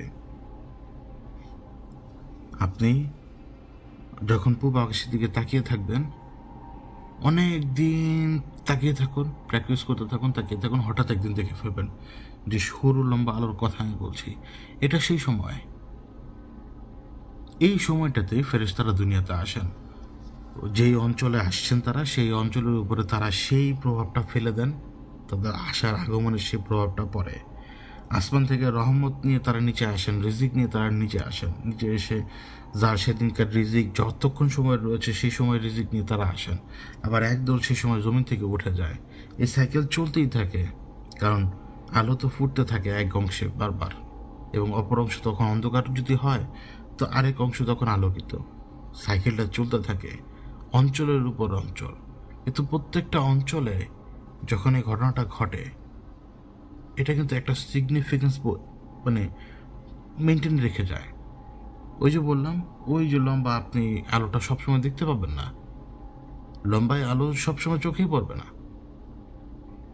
ওইটা একটা স্পেশাল আলো, ওটা সূর্যেরই আলো, কিন্তু সূর্য এমন একটা অবস্থানে থাকে যে লম্বা আলোটা সুতার মতো তখন লাগে, ফেইন্ট, এটা হোয়াইট লাইট। এটাই সে সময় যে সময় ফেরেশতারা নিচে নেমে আসেন রিজিক নিয়ে। আবার এই তর্ক করা যাবে না বোকার মতো যে পৃথিবীতে ঘুরছে কন্টিনিউ, পৃথিবী কন্টিনিউ ঘুরলেও আপনি সব জায়গায় এই ফেনোমেনন দেখতে পাবেন না, সবসময় ঘটবে না। আপনি সারাদিন তাকিয়ে থাকুন না, সারা রাত তাকিয়ে থাকুন, প্রত্যেকদিন পাবেন না তো। যথেষ্ট পরিষ্কার আকাশ থাকা সত্ত্বেও আপনি প্রত্যেকদিন দেখতে পাবেন না। এটা একরকমের ভাগ্যের ব্যাপার। আপনি যদি তাকিয়ে দেখতে থাকেন আপনি ঠিকই একদিন না একদিন ধরে ফেলতে পারবেন, এবং একজন ইমানদার তখন সেটা অনুভব করতে পারে যে একটা পরিবেশের মধ্যে একটা পরিবর্তন ঘটছে, আর আপনি ফিল করতে পারবেন, আপনি ফিল করতে পারবেন রহমতকে, আপনি ফিল করতে পারবেন আল্লাহর শক্তিকে, এবং ফিল করতে পারবেন দুনিয়াতে একটা পরিবর্তন যে এই মুহূর্তে ঘটছে সেটা। শীত থাকলে শীত গায়েব হয়ে যাবে ওই সময়, চ্যালেঞ্জ ছুড়ে দিলাম আমি। আর গরম থাকলে তখন একটা পরশ পাবেন বাতাসের। তো এই পরিবর্তনটা আর কি ঘটে, কিন্তু তার মানে এই না যে আবার বৃষ্টির মধ্যে ঘটবে, কারণ ওই যে বললাম না যে মেঘ দিয়ে তো পুরো আকাশ ঢাকা, আপনি আলো দেখবেন কিভাবে? এবং এই আলোর দিকে তাকানোর কিছু সময় পরে যখন চারপাশে তাকাবেন না তখন বুঝতে পারবেন যে এই আলো দ্বারা চারপাশে আলোকিত, কিন্তু এই আলোটাও ধীরে ধীরে ধীরে ধীরে ছুটে যাচ্ছে, মানে ছুটে যাবে, মানে মনে হবে যে এই আলোটা আপনাকে ছেড়ে দূরে সরে যাচ্ছে, মানে আপনি যেখানে আছেন আলোটা আপনাকে ছেড়ে দূরে চলে যাচ্ছে, এরকম আর কি। কারণ পৃথিবী তো ঘূর্ণায়মান। তো এই আলো সবসময় দেখা যায় না, এই আলোর জন্য তালাশ করতে হয়, এবং এই আলো কখন দেখা যাবে সেটা একদম কঠিন। আপনি হয়তো হিসাব করবেন বসে বসে যে সূর্যের এরকম অক্ষরেখা বা ডিগ্রি অমুক জায়গায় থাকলে হয়তো এরকম সূক্ষ্ম আলো দেখা যেতে পারে। আপনি সারাদিন ট্রাই করেন, পাবেন না দেখতে, কিন্তু অবশ্যই দেখতে পাবেন। মাসে অন্তত 2বার দেখতে পাবেন যদি আপনি খুঁজেন, আবার 2বার নাও দেখতে পারেন। তালাশের ব্যাপার, তালাশ করলে অনেক কিছুই জানা যায়, অনেক কিছুই দেখা যায়। তো তারপরে আর একটা একটা একটা কমেন্ট ছিল, সেটা হচ্ছে যে সিঙ্গা এবং হিজামা নিয়ে। তো ওই কমেন্টে ছিল, মানে পোস্টে ছিল এরকম, একজন ভাইয়ের কি পোস্ট করেছিলেন যে এই জিনগত সমস্যা থেকে হিজামার দ্বারা মুক্তি পাওয়া যায় কিনা, বা সিঙ্গা লাগানো। না ভাই, ওটা হয় না। হ্যাঁ, কেন বলছি হয় না? হিজামাটা হচ্ছে, আমি আপনাকে বলি, হিজামা একটা খুব সুন্দর একটা ট্রিটমেন্ট। এটা একটু বুঝি কম আমরা, এবং কিছু ব্যাককল লোকেরা এই সমস্ত কাজগুলো করে এই হিজামাকেও প্রশ্নবিদ্ধ করে ফেলেছে, কারণ সে ব্যাককল, সে শিখে নাই, সে মূর্খ। এটা কিন্তু একটা আর্ট, এটা একটা ট্রিটমেন্টের আর্ট, এটা একটা চিকিৎসার একটা আর্ট। একজন হাতুড়ি ডাক্তার যখন ভুল কাজ করবে তো আপনি সমস্ত ডাক্তারকে গালি দিয়ে দিবেন, ঠিক তেমনি যখন একটা স্টুপিড ব্যক্তি যখন সে ভুলভাবে কাপিং করবে বা ভুলভাবে হিজামার অন্যান্য কাজগুলো করবে, এবং যখন ভুল হবে তখন আপনি পুরো হিজামার প্রসেসকেই বলবেন ভুল, কিন্তু না। আমি আপনাকে একটা সহজ ব্যাপার বোঝাই, সেটা হচ্ছে কি, আমরা যে হিজামা করি আমরা আমাদের বডির ব্যাপারে জানি না। আমাদের বডির বিভিন্ন জায়গায় বিভিন্ন রকমের সমস্যা দেখা যায়, আমরা টের পাই না।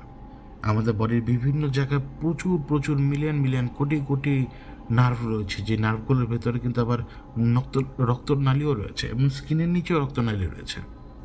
আমাদের স্কিন কাটলে তো রক্ত বের হয়, তাহলে এই রক্তটা আসে কোথায়? ওই যে ছোটো ছোটো রক্তনালীতে। কিন্তু শরীরে যখন কিছু কিছু জায়গায় প্রবলেম দেখা দেয়, ওইখানে যদি আপনি একটু ভালো করে চেক করে দেখেন তাহলে দেখবেন যে ওইখানে রক্তনালী হয়তো সংকুচিত হয়ে যাচ্ছে, অথবা সেখানে রক্ত তেমন পাস হচ্ছে না। তো যখন আপনি হিজামাটা করবেন, এই নেগেটিভ প্রেশারটা যখন ক্রিয়েট করবেন, যেই রক্তনালীগুলো এই মুহূর্তে অল্প রক্ত পাচ্ছে, যখন আপনি এই তো অল্প রক্ত পাওয়ার কারণে সে তার ফুল পটেনশিয়াল মানে শক্তি সে ব্যয় করতে পারছে না, সে সেলকে সেই পরিমাণ শক্তি দিতে পারছে না, সেল নিজেকে রিপেয়ার করতে পারছে না। তো যখন নেগেটিভ প্রেশারটা অ্যাপ্লাই করা হয়, রক্ত যখন এই নেগেটিভ প্রেশারের কারণে সেই সমস্ত ব্লাড ভেসেলগুলো দিয়ে যখন আসতে শুরু করে, আগে থেকে কম সাপ্লাই ছিল রক্তের, কিন্তু এখন রক্তের ফুল সাপ্লাই পেয়ে গেল ব্লাড ভেসেলগুলো। তো তখন এই ব্লাড ভেসেলগুলো ধীরে ধীরে ধীরে ধীরে ওই সেলকে শক্তি দিতে শুরু করে, সেলও আমাদের বডি রিপেয়ার করতে শুরু করে ওই জায়গাগুলোতে। তো তখন দেখবেন যে আপনি খুবই সুস্থতা অনুভব করছেন। যদি আপনার এইখানে ধরুন আপনার পিঠের একটা জায়গায় ব্যথা, ঠিক আছে, আপনার এই ব্যথাটার সমাধান হচ্ছে না, কিন্তু বাস্তবে কি জানেন, আপনার এখানে ব্যথা তৈরির পিছনে কারণ হচ্ছে রক্তনালীতে কোনো রক্ত আসছে না হয়তো, বা রক্তনালীতে রক্তের সাপ্লাই কম। কারণ আমাদের শরীরে লক্ষ লক্ষ কোটি কোটি মানে মাইক্রোস্কোপিক লেভেলে রক্তনালী রয়েছে। তো ওইখানে যদি রক্তগুলো না থাকে, তাহলে সেল রিপেয়ার করার জন্য সে রক্ত পাচ্ছে না, এবং ওই জায়গায় রিপেয়ার হচ্ছে না দেখে আপনি ব্যথা টের পাচ্ছেন। শরীর নিজেকে সবসময় রিপেয়ার করতে থাকে সারাদিন 24 ঘন্টা। সে আপনি ঘুমালেই রিপেয়ারের কাজ শুরু করে দেয়, রক্ত রিপেয়ারের কাজ শুরু করে দেয় সেলকে শক্তি দিয়ে, সেলকে প্রোটিন দিয়ে, প্লাজমা দিয়ে, বিভিন্ন জিনিসপত্র দিয়ে, অক্সিজেন দিয়ে সেলকে জীবিত করে দেয়। সেল যে অন্যান্য সেলকে ভাঙা করার মধ্যে নিয়ে যে কাজ শুরু করে দেয়। তো ওই যে আপনার পিঠে ব্যথা যেটা, সেখানে যখন আপনি কাপিং করলেন এবং হিজেমার কারণে যখন সেখানে নেগেটিভ প্রেশার তৈরি হলো, আপনার এই রক্তটা সেখানে চলে আসলো, এক্সেস রক্তটা তো আপনি ফেলে দিবেন। তো ওই নেগেটিভ প্রেশারের কারণে যে রক্তটা এসে আপনার যে রক্তনালীর ভিতরে রক্ত কম ছিল, সেই জায়গার মধ্যে রক্ত চলে এলো, রক্তনালী একটু বড় হলো, সে রক্ত সাপ্লাই নিতে পারলো। যে রক্ত সাপ্লাই তার জন্য প্রায় বন্ধ হয়ে গিয়েছিল, সেখানে এই যে নেগেটিভ ফোর্সের কারণে রক্ত সাপ্লাইটা আবারও অ্যাক্টিভেটেড হলো। ব্যথা আপনার পরের দিন সকালে দেখুন গায়ে হয়ে গেছে। বিশ্বাস করেন আমাদের শরীরে যত ধরনের ব্যথা ইনফ্লামেশন হয়, দুই কারণে হয়। এক, সেখানে রক্ত যে পৌঁছাতে পারছে না। দুই, সুগার সুগার এবং রক্ত সেখানে যে পৌঁছাতে পারছে না।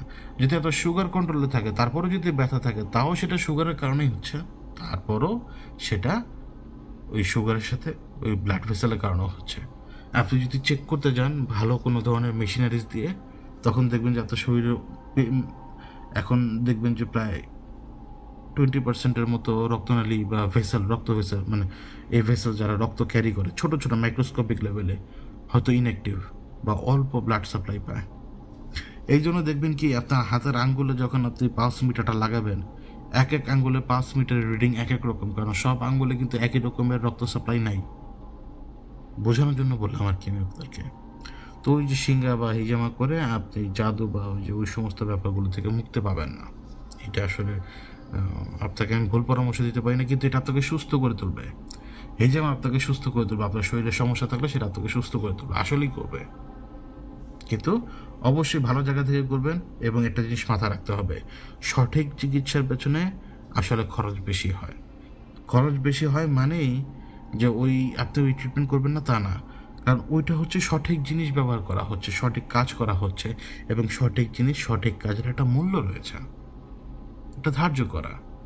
আপনি ভালো জায়গায় কাপিং করবেন, ভালো জায়গায় হিজামা করবেন, সত্যিকার আপনি ফল পাবেন।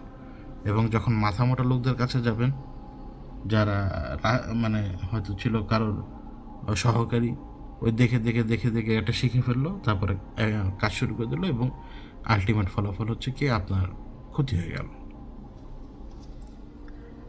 তো মোটামুটি এই সপ্তাহে আসলে আমি আপনাদের কাছ থেকে তেমন সাবজেক্ট জিজ্ঞেস করিনি, কারণ শরীরটা একটু খারাপ। শরীরটা ওই যে জ্বর চলে গেছে, কিন্তু মাথার মধ্যে ওটার ইফেক্ট থেকে গেছে। এই যে এই মুহূর্তে যখন কথা বলছি, আমার কানের মধ্যে তালা বাজার শব্দ হচ্ছে। তো ঘটনাটা রেকর্ড করে রেখেছিলাম, একটা ঘটনা আমি আপনাদেরকে শোনাবো। ওই ঘটনাটা পুরো শতভাগ ইনফরমেশন আমি দিয়েছি, মানে ঘটনা আহামরি না, একটা অভিজ্ঞতা শুধুমাত্র। নিজের জীবন অনেক কিছু দেখেছি, অনেক কিছু সহ্য করেছি, ওইটারই একটা অভিজ্ঞতা আমি আপনাদেরকে শোনাবো। শুধুমাত্র পরিবারের পরিচয়টা আমি দিইনি, এবং কোন এলাকায় ছিলাম সেই পরিচয়টা দিইনি। বাকি সব কিছু বলতে পারেন আপনাকে আমি 100% শুনিয়েছি, মানে ওই রেকর্ডিংয়ে প্রায় 50 মিনিটের মতো। অত আহামরি কোনো কিছু না, কিন্তু পুরোটাই বলেছে, মানে কোনো কিছু রাগ করিনি। শুধুমাত্র পরিবারের নাম বলিনি এবং ওই এলাকার নাম বলিনি। তো আমি আবারও মনে করিয়ে দিই, আমি যদি ঘটনা শেয়ার করি আপনাদের সাথে পডকাস্টে, ওই ঘটনা ওইভাবে ধাম করে শেষ হয়ে যাবে, মনে হবে যে আরও কিছু বাকি, কিন্তু আসলে এরকম না, মানে ধাম করে শেষ হয়ে যাবে। মানে পডকাস্টের ওই অংশটাতে তো আমি আর বিদায় নিচ্ছি না, আমি বিদায় নিই এই মুহূর্তেই, এই সময় থেকেই আপনাদের সামনে থেকে বিদায় নিই এবং আগে থেকে রেকর্ড করে রাখা ঘটনাটা শুধুমাত্র অ্যাটাচ করে দিই। তো এখন আমি বিদায় নিচ্ছি, যেহেতু বেশি কথা বলতে পারছি না, আমাকে মাফ করবেন। তো ঘটনাটা অ্যাটাচ করে দিচ্ছি, এখন আপনারা শুনতে পাবেন সেই অভিজ্ঞতাটা। এই ইতিমধ্যে থাম্বনেইলে দেখতে পাচ্ছেন যে মানে ঘটনাটা হচ্ছে, আমি একটা বিস্টের সাথে আমার দেখা হয়েছিল, ওই অভিজ্ঞতাটাই, ওইটাই আমি আপনাদেরকে শোনাবো। তো আমি এখন বিদায় নিচ্ছি। আল্লাহ আপনাদের সবাইকে ভালো রাখুক, সুস্থ রাখুক। আল্লাহ হাফেজ।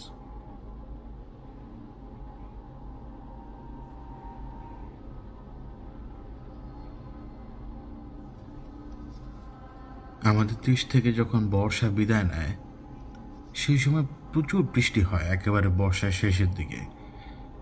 এই বৃষ্টিটা একদম ঝেঁপে হয়, আমরা এই বৃষ্টি দেখি, কিন্তু এই বৃষ্টি কীরকম জোরে হয় সেটা আমরা জানি। ঘটনা ওই দিনের, কিন্তু সেই দিনে যাবার আগে কেন আমি সেই দিন সেই জায়গায় ছিলাম সেটা আমি আপনাদেরকে বলি।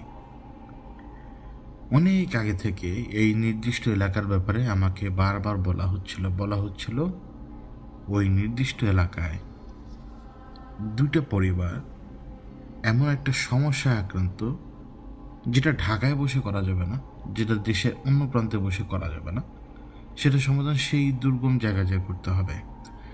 তাদের আত্মীয় স্বজন এমন নয় যে তারা চেষ্টা করেনি, তারা বিভিন্ন জায়গা থেকে বেশ কয়েকজনকে এনে যখনই কোনো কাজ করিয়েছে সেটা কিছুদিন একটু ঠিকঠাক থাকতো, তারপরে আবার সমস্যা দেখা দিত।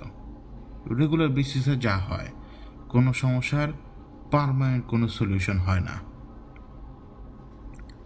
তো এখন আমার দায়িত্ব ছিল কি, সেই জায়গায় যাওয়া, যদি সমস্যা থাকে সেটার সমাধান করা, এবং সমস্যা যদি না থাকে সেটারও সমাধান করা, যাতে করে বারবার কোনো রকমের কথাবার্তা না আসে, প্রবলেম প্রবলেম প্রবলেম এরকম। তো বারবার বলা হচ্ছিল, প্রায় অনেক দিন, আমার মনে হয় যে আমাকে প্রায় 1 বছর বলা হয়েছে, বা বারবারই চেষ্টা করা হয়েছে যাতে আমি চাই। তারা বারবার বলার চেষ্টা করেছে বা নিয়ে যাওয়ার চেষ্টা করেছে আমাকে, কিন্তু দেশের ওই দুর্গম জায়গায় আমার পক্ষে যাওয়া যেমন অসম্ভব, ঠিক তেমনি মানে ঢাকা থেকে বের হওয়া আমার জন্য একটু কঠিন। ওই সময় আমার মা কিন্তু জীবিত, এবং তার কিন্তু শারীরিক অবস্থা খারাপ তখন। এখান থেকে চলে যাব, যে থাকবো, আবার তখন আমি ভৌতিকতা রীতিমতো সবার সাথে ঘটনা শেয়ার করে যাচ্ছি আপনাদের সাথে। অনেকগুলো জিনিস ভাবতে হয়, কিন্তু তারপরও এমন একটা সিচুয়েশান আসে, কি মনে করে যিনি হাঁ করে ফেললাম, আমাকে প্রায় অনেক দূর যেতে হবে। এই জন্য বললাম না যে আমাকে কত ঘন্টা জার্নি করতে হবে, নইলে আমাদের দেশের মানুষজন বোঝা যাবে আমি কোথায় গিয়েছি। ওইদিকে আমার প্রথমবার যাওয়া, এরপরে আমি আরও গিয়েছি, কিন্তু ওইদিকেই প্রথমবারই আমার যাওয়া। আমি এমনভাবে বলি, আমি চাই আপনারা চোখ বন্ধ করে আমার জায়গায় বসুন, এবং চোখ বন্ধ করে আমি যেইভাবে বলি সেইভাবে দুনিয়াটাকে দেখুন, তাহলে নিজেকে সেই জায়গায় হয়তো খুঁজে পেতে পারেন। আমি যখন বাসে উঠি তখন রাত অনেক, এবং ওই সময় বাস ডিলে করে দিয়েছিল, বাস আস্তে আস্তে অনেক ডিলে করে। তো ডিলে করার কারণে স্বাভাবিকভাবেই যেতে একটু সময় লাগে। আমার এখনো মনে আছে, যখন আমরা একটা নির্দিষ্ট এলাকা পার হই, ওই সময় আবারও রাস্তার মধ্যে ঝড়ের মতো অবস্থা তৈরি হয়, মানে বাসে। তো ঝড়ের মতো যখন এই অবস্থাটা তৈরি হয়, আমার জানালা খোলা ছিল, এবং আমার স্পষ্ট মনে আছে আমাকে কেউ চড় মেরেছিল ওই জানালা খোলা থাকা অবস্থায়। আমার স্পষ্ট মনে আছে কেউ আমাকে চড় মেরেছিল। বৃষ্টি যে দূরে হচ্ছে সেটা বোঝা যায়, বৃষ্টি যে ধেয়ে আসবে কিছু সময়ের মধ্যে, অথবা আমরা বৃষ্টির বলের ভিতরে ঢুকবো, এটা বোঝা যায়। একটা হাত যে আপনার চোখে পাড়ি মেরেছে, এটা আপনি বুঝতে পারবেন। আমি ওই ডান চোখটা আমার একেবারে লাল হয়ে যায়, আমি আমার চোখ দিয়ে রীতিমতো পানি পড়তে শুরু করে, মানে আমার ওই একটা চোখ দিয়ে বাইরে দেখা আমার জন্য খুব কঠিন হয়ে পড়ে তখন। সেই জায়গায় যখন যে পৌঁছাই আমি, পৌঁছানোর পরে একেবারে ঠিক জায়গা মতো মানে লোকেশনে যে পৌঁছাই, সেই দিন পুরো লোকেশন মেঘলা। আমি পৌঁছাতে পৌঁছাতে প্রায় সন্ধ্যা হয়ে গেছে, সুতরাং ধারণা করতে পারেন যে 18 ঘন্টার আমার জার্নি। বিভিন্নভাবে আমার চোখের অবস্থা দেখে যাদের পরিবারে আমি গিয়েছিলাম তাদের বাড়িতে যখন আমি উঠি, আমি নিজে তো বিরক্ত, কিন্তু সেই বিরক্তির ছাপটাকে আপনি যদি ধরে রাখার চেষ্টা করেন, তখন একটা আলামত আমার মধ্যে অলরেডি ফুটে উঠেছে, সেটা হচ্ছে চোখটা আমার লাল। এখন আমার চোখ লাল না, আমি যে পরিবারে এসেছি এই পরিবারের প্রত্যেকটা লোকের চোখ লাল, শুধুমাত্র ডান চোখ। আমার শুধু ডান চোখ একা না। আমি এসেছি, আমার মনে আছে যে আমাকে কেউ চর মেরেছিল আমার চোখের উপরে। একটা চর মারলে চোখে যে পরিমাণ ব্যথা হয়, সেই পরিমাণ ব্যথা আমি পেয়েছি। কিন্তু আমার চোখ লাল দেখে যেমন তারা অবাক হয়, ঠিক তেমনি আমি প্রত্যেকটা লোকের চোখ দেখলাম লাল। সেই জায়গার পানির স্বাদ একটু অন্যরকম, খাবারের স্বাদ একটু অন্যরকম। এবং আমি যখন বলেছিলাম যে আমি থাকবো কিন্তু আপনাদের খাবার আমি খাবো না, তারা সেটা শুনতে রাজি হয়নি। কিন্তু আমি ওই খাবার আমার স্পষ্ট মনে আছে, আমি পানিটা ঠিকঠাকভাবে খেতে পারছিলাম না বিধায় আমি তাদেরকে অনুরোধ করেছিলাম যে আমাকে বাইরে থেকে পানি দিতে। আমি কিন্তু সারা রাত তখন না খাওয়া। আমি এসেছি কিন্তু প্রায় 18 ঘন্টা পরে, মানে প্রায় সন্ধ্যের সময় আমি তাদের এলাকায় যে ঢুকি, তাদের বাড়িতে এসে পৌঁছাই, তখন পর্যন্ত আমি তাদের নাস্তা সব কিছু আমি অ্যাভয়েড করি। তাদেরকে বলার পরও তারা দেয়, কিন্তু আমি অ্যাভয়েড করি। পেটের মধ্যে কিন্তু ক্ষুধা আপনার, এবং এমন এক জায়গায় এসেছি যেখানে যা মন চায় তাতে পাবেন না। হ্যাঁ, পাওয়া যাবে, কিন্তু ঘন্টাখানেকের উপরে সময় লাগবে। তার উপরে এখন রাত নেমে এসছে, আর এমন এক জায়গা যে জায়গা থেকে নেটওয়ার্ক না আপনাকে ঘরের বাইরে থেকে না অনেক কষ্ট করে বের করতে হয়।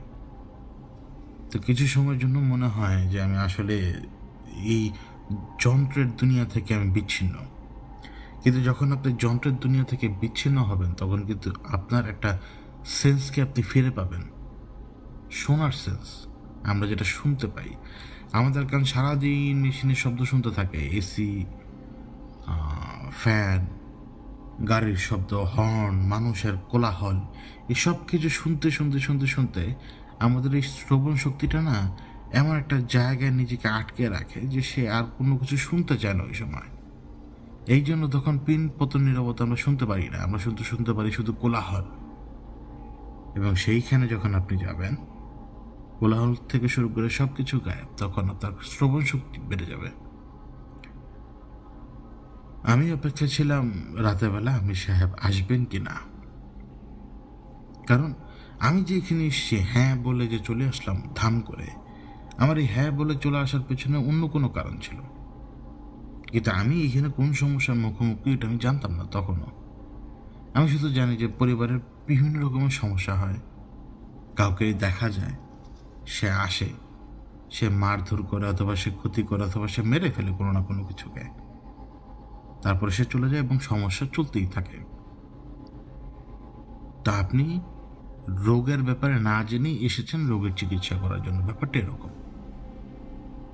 এখন অপেক্ষা করছি, এই যে চারপাশে তীব্র নিস্তব্ধতার মধ্যে যে এই যে জঙ্গল থেকে দূর দূর জঙ্গল থেকে যেরকম শব্দ আসে, তার সাথে যে আশপাশের যে পোকা মাকড়ের যে ধরনের শব্দগুলো, আর বাতাসের শব্দ এইখানে একদম অন্যরকম, মনে হবে যেন তুফান উড়িয়ে নিয়ে যাবে এখনই। কিন্তু অত্যন্ত শান্ত বাতাস, এক ধরনের গর্জন মাঝে মাঝে শোনা যায়, সেটা কিন্তু সে বাতাসের ধাক্কার গর্জন।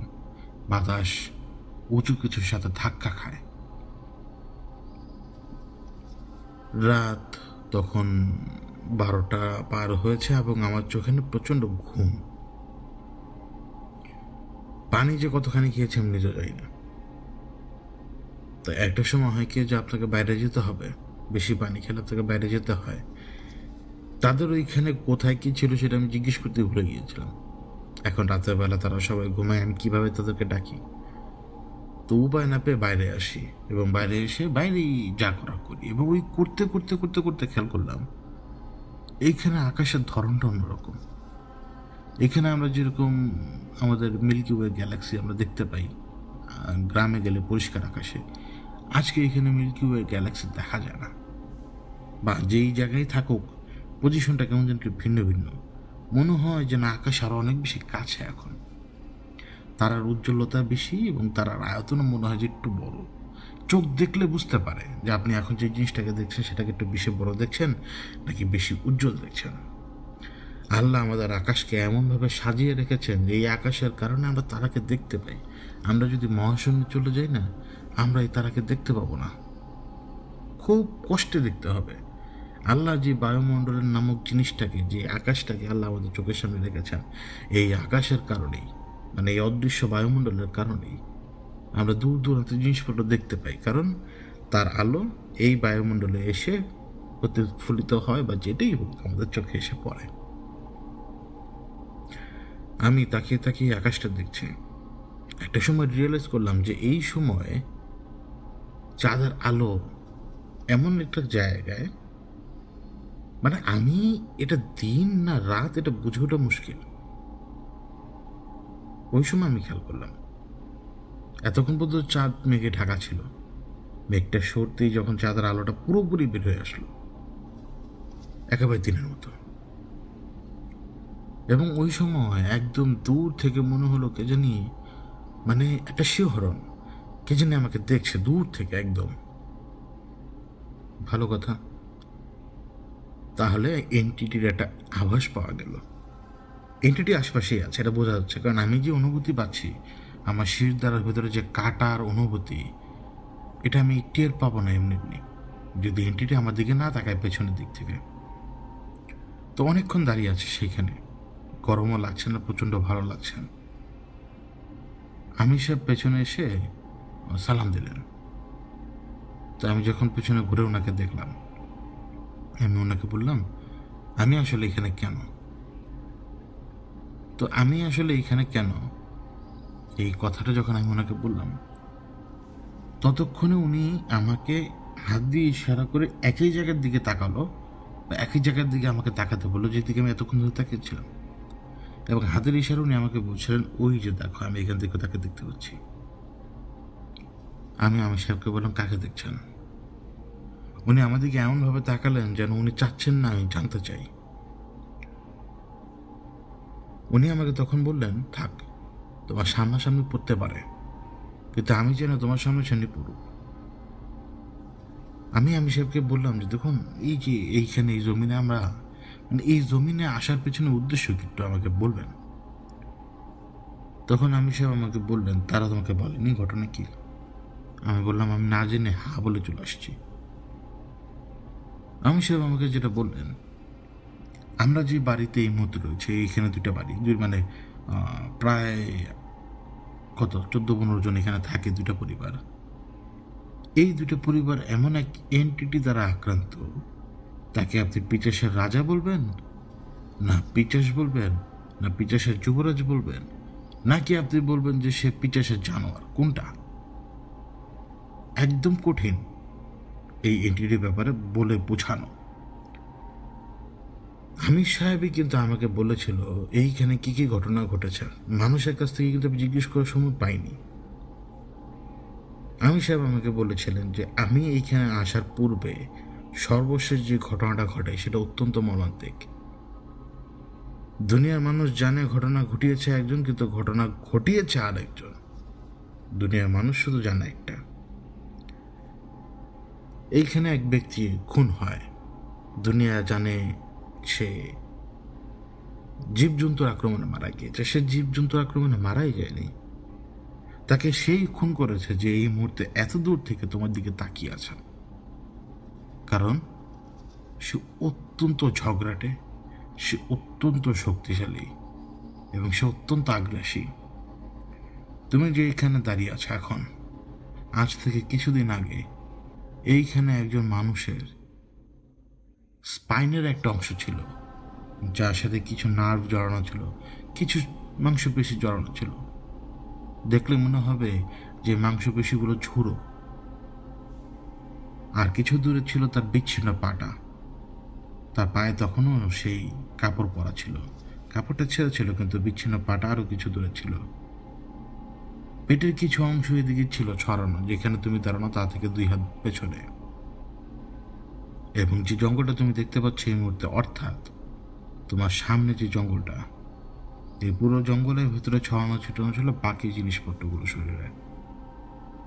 ওর মাথাটা কোথায় এখন পর্যন্ত কেউ জানে না, কিন্তু থুতনির একটা অংশ পাওয়া গিয়েছে। বলেছি না তোমাকে যে এইখানে যখন তুমি দূর থেকে পুলিশ নিয়ে আসবে এই ধরনের হত্যাকাণ্ডগুলোকে, তারা সোজা সাপটা বলে দিবে জীবজন্তুর আক্রমণ। কারণ এইখানে অনেক ভারী ভারী জীবজন্তু থাকে তারা, কিন্তু এই জীবজন্তু এই কাজ কখনই করবে না। যে করেছে সে আসে একটা হাতের পিঠে চড়ে, তুমি এটা জানো? মানুষজন মাঝে মাঝে এই এলাকায় হাতি দেখে একটাই। এদিকে কিন্তু দল বাঁধা হাতি আসে অনেক দূর থেকে, সবসময় আসে না। কিন্তু এই এলাকায় একটা হাতি দেখা যায়, যে হাতিটা স্বাভাবিক হাতি না। তাকে দেখলে মানুষজন এমন ভয় পায়, এবং তাকে কিন্তু লোকালয়ে দেখা যায় না। তাকে কিন্তু সবসময় এমন জায়গায় দেখা যায় যে জায়গায় তার উপস্থিতি কেউ কল্পনা করবে না। ধরো একজন ব্যক্তি কাজ করতে গেল, এখান থেকে কিছু দূরে একটা জঙ্গলে কিছু সময়ের জন্য সে ঢুকলো, সে সেই হাতের একটা অংশ বিশেষ দেখলো, হয়তো কানের একটা অংশ অথবা পিছনের অংশটা। সেই ব্যক্তিকে হাতি দিয়ে পিষিয়ে মেরেছিল সেই জন্তু, তুমি জানো? সেই জন্তু হাতির উপরে উঠে হাতিকে নিয়ন্ত্রণ করে সে মানুষকে পিষে মেরেছে। দুনিয়াবাসীর কাছে সেটা শুধুমাত্র একটা হাতির আক্রমণ। অনেক কিছুই ঘটতেই পারে, কিন্তু যদি তুমি আরো বেশি জানতে চাও তাহলে আমি তোমাকে বলি, এই পরিবারের যত ধরনের ক্ষতি এমন এক তন্ত্রের মাধ্যমে করা হয়েছে, যে তন্ত্রগুলো হচ্ছে অনেক প্রাচীন। বলতে পারো এটা এমন এক সম্প্রদায় সবসময় ব্যবহার করত, যারা এই দেশে প্রায় কয়েকশো বছর রাজত্ব করেছিল, বিশেষ করে এই অঞ্চলে। তারা এই তন্ত্র বা এই শক্তিগুলোকে ব্যবহার করত, এবং এই শক্তিগুলো বিভিন্ন শাখা প্রশাখা ডাল পালা গজানো চারপাশে।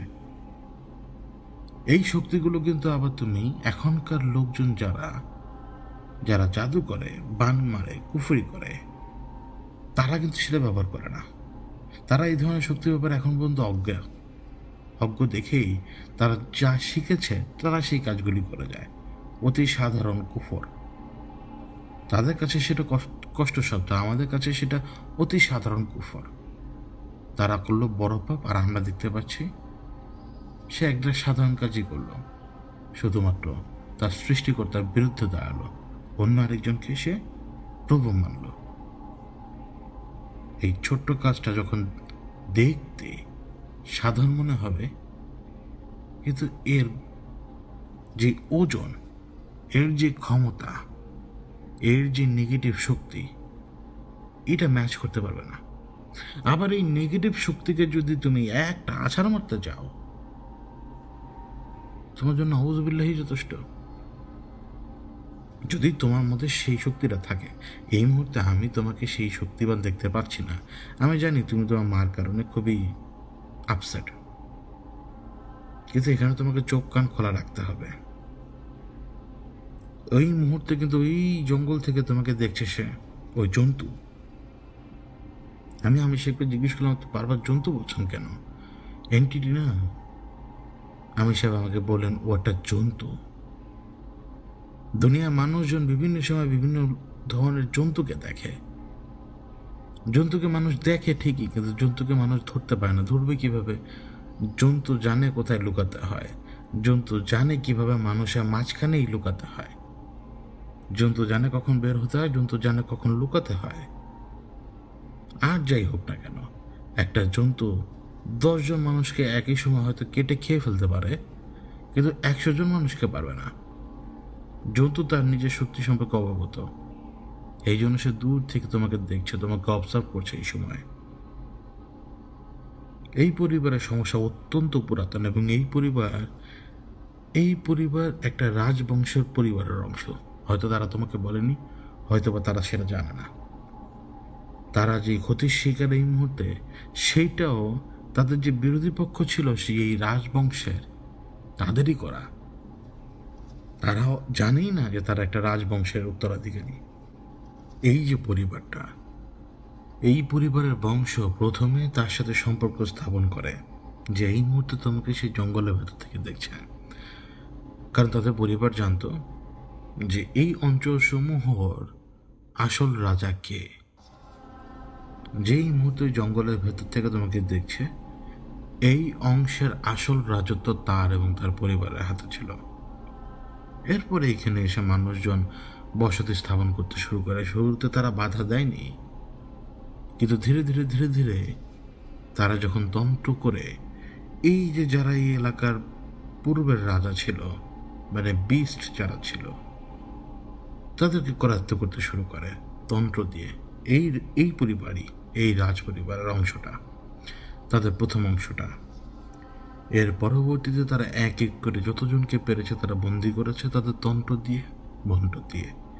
এবং এই তন্ত্র মন্ত্র ব্যবহার করে করে তারা নিজেদের যে রাজ্য, সেটাকে যথেষ্ট সম্ভব চেষ্টা করেছে নিজেদের আয়ত্তের ভেতরে রাখতে। যখনই তারা কোনো যুদ্ধে জড়িয়েছে, এই বিস্ট যারা, তারা করতে কি, তাদেরকে তো তারা ফোর্স করতো তন্ত্রমন্ত্র দিয়ে। তারা তখন তাদের সৈন্যদের উপরে নিজেদের প্রভাব বিস্তার করতে শুরু করলো, যার কারণে বিভিন্ন রকমের যুদ্ধ বিগ্রহ বলো অথবা বিরোধ বলো, এই সব কিছু কিন্তু এই যে পরিবারটা, এই পরিবারটা যে রাজবংশের, তারা সেটাকে সামনে নিয়েছে। এবং এক সময়ে কমতে কমতে কমতে কমতে এই বিস্ট যারা, তাদের সংখ্যা কমিয়ে এলো একদম। শেষে বেঁচে ছিল হয়তো 4 জনের মতো। আমি জানি না তারা কোথায়, কিন্তু এই মুহূর্তে আমি একজনকে দেখতে পাচ্ছি এবং সে এইখানে বিচরণ করে বেড়াচ্ছে। এখনো সে এইখানে বিচরণ করে বেড়াচ্ছে। তাকে আটকাবার উপায় কি?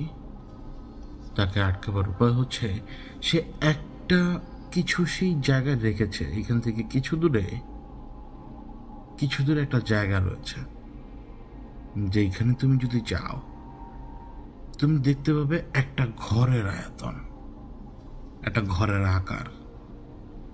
সেইখানে যদি অপেক্ষা করো এবং যখন বৃষ্টি হবে এবং চাঁদে আলো ফুটে উঠবে, এমন ঘটনা ঘটবে, ঠিক সেই সময় তোমার নজরে আসবে ওই জিনিসটা, যে জিনিসটাকে লুকিয়ে রাখা হয়েছে ওইখানে। ওটাকে তুমি সিলমোহর বলতে পারো, অথবা মোহর বলতে পারো, অথবা তুমি বলতে পারো এটা একটা সিল, যে সিল মেরে এই জন্তু, এই পিস্ট একে এইখানে আটকে রাখা হয়েছে। এতক্ষণ পর্যন্ত কোনো কিছু বোঝার উপায় আমার হাতে ছিল না। এক সময় ধরে তিনি কথা বলে যাচ্ছিলেন। শেষের দিকে যেটা বুঝলাম, যে তিনি আমাকে এমন একটা সময়ের কথা বলছেন যে সময়টায় চাঁদের আলো এবং বৃষ্টি একই সময় ঘটবে, এবং তখনই হয়তো আমার চোখের সামনে ওই সিল হোক বা মোহর হোক, সেটা যেটাই হোক, সেটা আমার চোখের সামনে আসবে, যেটা দ্বারা এই এন্টিটি এখানে বন্দি। এবং সেইটা যদি আমি পরবর্তীতে যদি ঠিকঠাক করে, যেইভাবে এটাকে নষ্ট করা হোক বা ভেঙে ফেলা হোক, যেভাবেই করা হোক, যাতে করে এই এন্টিটি সেখান থেকে মুক্তি পায়, এই ব্যবস্থা নিতে হবে। এখন এই এন্টিটি কেন এই পরিবারের উপরে বারবার হামলা করে? এর জবাবে আমির সাহেব বললেন, সেই সময় থেকে যখন তার পরিবারের প্রত্যেকটা সদস্যকে সবসময় কষ্ট দেওয়া হচ্ছিল, তাকেও কষ্ট দেওয়া হচ্ছিল। দিন নেই রাত নেই, যখন থেকে তখন একটা হুকুম চলে আসতো, অমুক অমুক কিংডমে যাও, তাদের পরিবারের লোকদের ক্ষতি করো, অথবা তাদের মেয়েদের ক্ষতি করো, অথবা তাদের ছেলেদের ক্ষতি করো। এই রাজবংশ এই ধরনের অর্ডারগুলো দিত, যে কোনো ধরনের কনফ্লিক্ট এড়ানোর জন্য। তারা সেই কাজগুলো করতে করতে একদম হয়রান হয়ে যেত। মানুষ তো আমরা, এই জন্যই আমরা এরকম। আমরা যদি সুযোগ পাই, কাউকে না কাউকে বেঁধে যদি রাখতে পারি, তাকে দিয়ে অনেক কাজ করাবো। তো আমি সাহেবের কথা ফেরত চাই আবার। তো তিনি বলছিলেন, এদেরকে বন্দি করে যেহেতু রাখা হতো এবং সব ধরনের কাজ তাদেরকে দিয়ে করানো হতো, এটা তারা সহ্য করতে পারতো না। চেষ্টা করতো তাদের যে সিল দিয়ে আটকানো হয়েছে সেই সিলটাকে ভেঙে ফেলার বা সেই সিলটাকে প্রোটেক্ট করার, যাতে করে সেই সিল ব্যবহার না করে তাদেরকে বারবার এইখানে এরকম অমানুষের মতো যাতে খাটতে না হয়। কিন্তু তাদের রাজবংশের লোকেরা তারা তা করেনি, তারা নির্মম ছিল। এবং যখন ধীরে ধীরে ধীরে ধীরে তোমাদের এই অঞ্চল, এই রাজ্য শাসিত অঞ্চল থেকে একটা দেশে রূপান্তরিত হলো, কিসের রাজা কিসের কি সব ভেঙে একেবারে গায়েব। মনে করতে পারো পালকি দেখে ভেলকি দেখিয়ে ভেঙে গেছে এক একজন। কিন্তু এরা তো এখনো সেই সিলমোহরের কাছে বন্দী।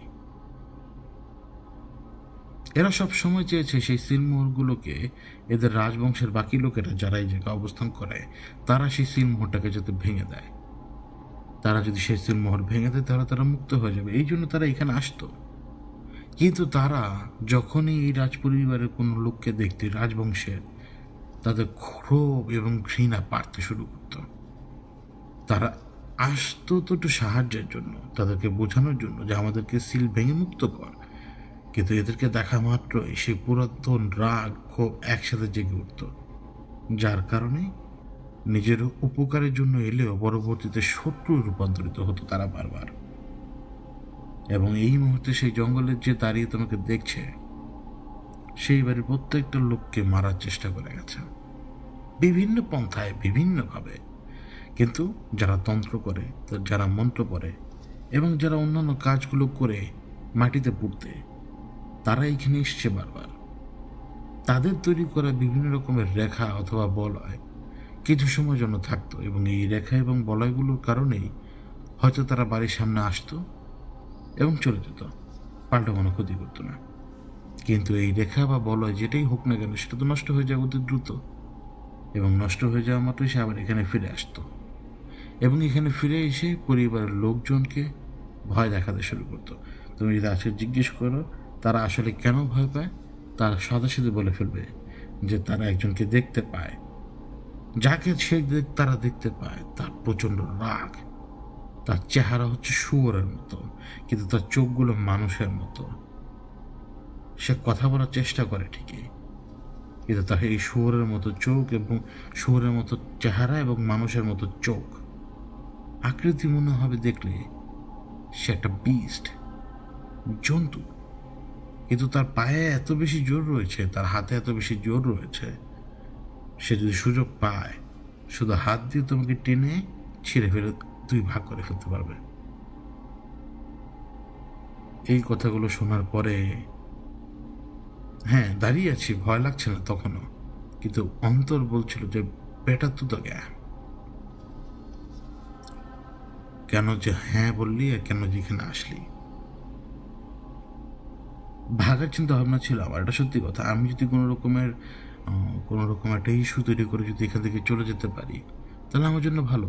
আমি পরের দিন ইস্যু তৈরি করবো এটা ভাবছিলাম, কিন্তু মিথ্যা কোনো কিছু করার মতো যেহেতু অ্যাবিলিটি নাই, এই জন্য ফেক কোনো কাজ আমি করতেও পারিনি এবং কোনো ইস্যু তৈরিও করতে পারিনি। এবং সেই দিনটাও আমার প্রায় একেবারেই যাচ্ছে তাইভাবে যায় এই বাড়িতে। আমি সে তো রাতেবেলা আমাকে সাবধান করে দিয়েছিনি, কিন্তু এখন অপেক্ষা কিসের? অপেক্ষা হচ্ছে আমি এদিকে ঘুরলে কোনো লাভ নেই। আমার আশপাশে ঘুরে এদিক ওদিক ঘোরাফেরা করে আসলেই কোনো লাভ নেই, কারণ আমাকে স্পষ্ট বলে দেওয়া হয়েছে ওই জিনিসটাকে উদ্ধার করতে হবে। ওই জিনিসটাকে উদ্ধার করে ওই জিনিসটাকে নষ্ট যদি আমি করি তাহলে যে এইখানে আছে, যে চারপাশে ঘোরাফেরা করে, সে মুক্ত হবে, এবং সে যদি মুক্ত না হতে পারে তাহলে এত কষ্ট করে খামাখা কোনো লাভ নেই। এখন ইন্তজার হচ্ছে বৃষ্টির, ইন্তজার হচ্ছে যে এই চাঁদ থাকতে থাকতে বৃষ্টি হবে কি না, তার উপরে ওই বৃষ্টি হওয়ার সময় চাঁদের আলো ফুটবে কি না। এই দুইটাই অসম্ভব ব্যাপার, এবং এই দুইটা ঘটনাই কেবল আল্লাহ রাব্বুল আলামিন ঘটাতে পারেন, অন্য কেউ না।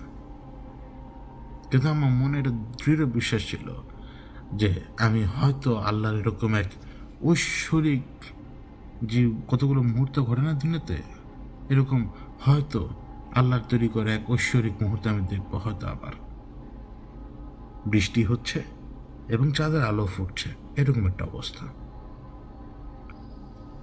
তো সেদিন কোনো বৃষ্টি হয়নি, কিন্তু সেদিন মেঘ হয়ে এসেছিল প্রচুর, বৃষ্টি বাদলা হবে হবে এরকম একটা অবস্থা।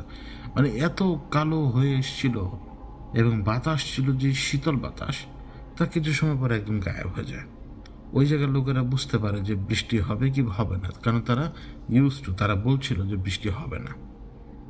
প্রশ্ন জাগতে পারে কেন বা কিভাবে সেই এলাকার লোকজন বলতে পারে যে এখানে বৃষ্টি হবে কি হবে না, এটা তো জানা সম্ভব না।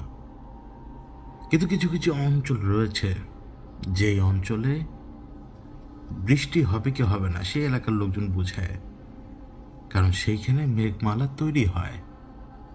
আজকে সে ব্যাখ্যা যাব না। ওই দিন আর হলো না, পরের দিনও হয়নি। এর পরের দিন ঠিক সে বৃষ্টিটা শুরু হয়, কিন্তু তখন পর্যন্ত গ্যারান্টি দেওয়া সম্ভব না যে এই বৃষ্টির ভেতরেই সে চাঁদের আলো ফুটবে কি ফুটবে না, কারণ যখন বৃষ্টি হবে তখন সেটা ঝুম বৃষ্টি। এবং যেই জায়গার কথা আমি সে বলেছিলাম, যেই জায়গায় যে আমাকে অবস্থান করতে হবে, সেখানে তিনি বলেছিলেন একটা ঘরের মতো স্ট্রাকচার রয়েছে। ওই জায়গা খুঁজে বের করেছিলাম। যেই সময়টুকুর মধ্যে বৃষ্টি হয়নি, ওই কয়দিন মানে 2 দিন আর কি, এই সময়টুকুর ভেতরেই ওই জায়গাটা খুঁজে বের করা হয়েছিল এবং 4-5 ভালো মতো দেখে নিয়েছিলাম আমি। ওই জায়গায় রাতেরবেলা থাকা নিয়ে আগে নিজে থেকেই দ্বন্দ্বের মধ্যে ছিলাম। সেফ জায়গা না, আসলেই সেফ জায়গা না। তবুও এসেছি তো কিছু করার জন্যই তো, তাই না? বৃষ্টি যখন শুরু হয় তখন আমি তাদের পরিবারকে বলি যে আমাকে দ্রুত ওই জায়গায় নিয়ে যান। নিজের কিছু প্রোটেকশনের ব্যাপার ছিল, শরীরে অনেকগুলো ক্রিম মাখিয়ে নিয়েছিলাম প্রথম ব্যাপার। দ্বিতীয় ব্যাপার হচ্ছে যে বৃষ্টির যে ঝাপটা, সেই ঝাপটা থেকে নিজেকে রক্ষা করার মতো ব্যবস্থা রেখে নিয়েছিলাম। সাথে ফোন, নেটওয়ার্ক ধরলে ধরবে না ধরলে নেই, এরকম একটা অবস্থা। সম্পূর্ণ ঝুঁকিটা নিজের উপরে। কিন্তু এটাও খুব ভালো করে জানি যে হুটহাট আমি সাহেবকে ডাকলে তিনি আসবেন না। যদি এখন সেখান থেকে কেউ ধাক্কা মেরে নিচে ফেলে দেয় তাহলে আমি শেষ। কথার কথা, নিজেকে যেই জায়গাটা রাখছি সেই ঘরের মতো স্ট্রাকচার, সেটার কথা বলি। সেটা হচ্ছে একটা উঁচু মাচা, যে মাচাটা অনেকটা দুর্বল এখন। এবং আমি উপরে ওঠার পরে যখন এই যে বৃষ্টি শুরু হয়, ভাগ্য ভালো সেদিন বাতাস ছিল না, মনে হচ্ছিল যে হয়তো বৃষ্টির তোরে ছাদ ভেঙে যেতে সময় লাগবে না, অথবা নিচের স্ট্রাকচার সরে যে এটা ধসে পড়তে সময় লাগবে না, এরকম মনে হচ্ছিল অবস্থা। আমি অপেক্ষায় আছি, কিন্তু এই যে অপেক্ষায় আছি না, মাঝখান দিয়ে তো 2 দিন গেল। এই 2 দিন কিন্তু প্রত্যেক দিন রাতের বেলা আমি যে ঘরের ভেতরে ছিলাম সেই ঘরের বাইরে আমি কিন্তু ভারী পায়ের অনুভূতি পেয়েছিলাম, ভারী 2টা পায়ের অনুভূতি। এবং নিঃশব্দের মধ্যেও অনেক সময় শব্দ হয় না, নিঃশ্বাস নেবার অথবা নিঃশ্বাস ছাড়া, এরকম শব্দ। এখন সেই এলাকায় যখন বৃষ্টিটাকে দেখছিলাম, বৃষ্টিটাকে দেখে ভয় লাগছিল জানেন, কারণ আমরা শহরের বৃষ্টি দেখি একরকম, গ্রামের বৃষ্টি একরকম, কিন্তু সেই এলাকার বৃষ্টিটা কেমন যেন ভয়ঙ্কর, অদ্ভুত আর ভয়ঙ্কর।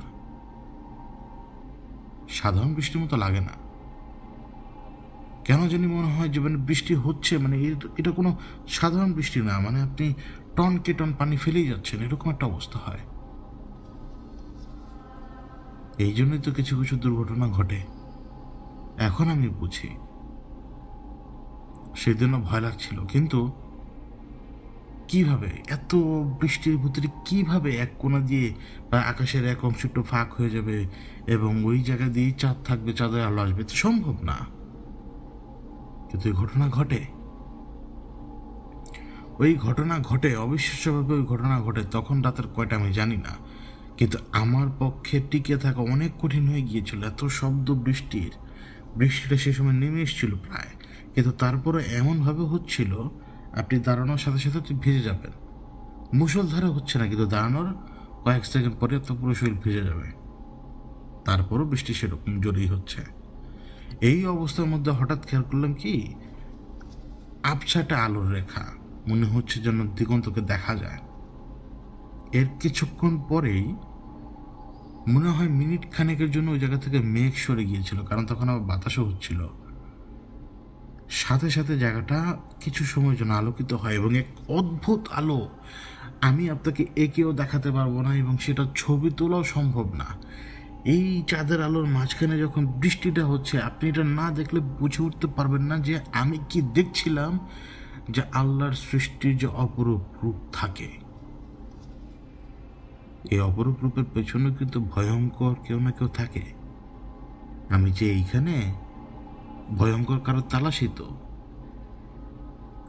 ওই রূপ দেখতে দেখতে হঠাৎ আমার মনে পড়লো যে আরে আমি সব তো বলেছিল তালাশ করতে, চারপাশে তাকাও। চারপাশে তাকাতে শুরু করি এবং আবার ধীরে ধীরে ধীরে ধীরে না লাইটটা চলে যাচ্ছিল। চারপাশে তাকাতে শুরু করি, কিন্তু কোথাও তো আমি সিল দেখি না, এমন কোনো কিছু দেখি না যেটা আমাকে মানে ইঙ্গিত দিতে পারে, কোনো কিছু দেখি না। এবং ধীরে ধীরে ধীরে ধীরে না আবারও আলোটা একেবারে আস্তে আস্তে মানে চারটাকে ঢেকে ফেলা মেঘ, আলো একদম গায়েব।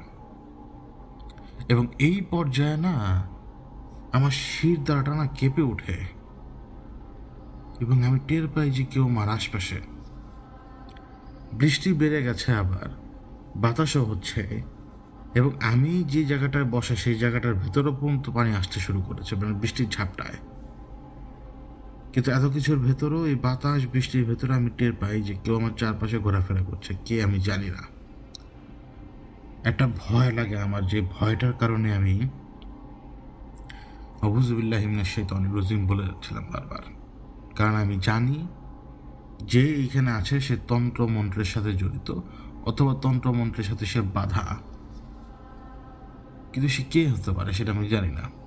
তো আমার এইখানে আউযুবিল্লাহি মিনাশ শাইতানির রাজিমে যথেষ্ট, আর কিচ্ছু না। এবং যখনই আমি আউযুবিল্লাহি মিনাশ শাইতানির রাজিম পড়ছিলাম, ধীরে ধীরে ধীরে ধীরে আমার শরীর বা হাত পা যেটা ঠান্ডা হয়ে অবসর মতো হয়ে আসছিল, সেই জায়গায় আমি আমার অনুভূতি ফিরে পেতে লাগলাম। কিন্তু বাইরে না ভয়ঙ্কর বৃষ্টি, এবং টর্চের আলো মারলে শুধু পানি আর পানি, এবং মানে গাছপালার উপরে যখন পড়ছে সেখানেও পানি এবং বাতাস। এই টর্চের আলো মারতে মারতে মারতে মারতে এদিক থেকে সেদিক থেকে মারতে মারতে হঠাৎ একটা জায়গায় কিছু সময়ের জন্য শুধু লাইটটা ঘুরিয়েছিলাম। মানুষের শরীর ধাক্কা মারে যখন ভয় পায় মানুষ, আমি আবার সেদিকে যখন লাইট মারি তখন আমি কাউকে দেখিনি, কিন্তু আমার স্পষ্ট মনে আছে আমি কোন চেহারাটা দেখেছিলাম। ওইটাই শেষবার অত স্পষ্টভাবে কোনো চেহারা আমি এক পলকের জন্য দেখেছিলাম লাইট ঘোরানোর সময়। আমার কেমন জানি মনে হলো আমি যার চেহারা দেখেছি তার চেহারার মধ্যে শুয়োরের একটা ভাব, শুয়োরের একটা ভাব, এবং তার দুটো চোখ। এবং বৃষ্টির কারণে তার মাথায় যদি কোনো চুল থাকে সেই চুলটা লম্বা হয়ে লেপ্টে আছে দুই কানের পাশ দিয়ে। আর শরীরটা ওই যে এক পলকে দেখেছি যা, তা আমার 3 গুণ সমান পেশিবহুল একটা শরীর। কিন্তু যখন লাইট মেরেছিলাম সেখানে দেখিনি। ভেতরে না ভয় লাগলো, ভয় লাগার সাথে সাথে না আমি বললাম, আমি সাহেব আপনি যেইখানে থাকুন না কেন আপনি আসুন, আমি বিপদে। আমি এই কথা বলার পরেই জীবনে প্রথমবার আমি শুয়োরের ডাক শুনি। ধারণা ছিল একটা, কিন্তু আমি শুয়োরের ডাক শুনি। ওই জায়গায় যে শুয়োর থাকে সেটা আমি জানতাম না, বা থাকতে পারি কিনা তাও আমি এখনো যাই না।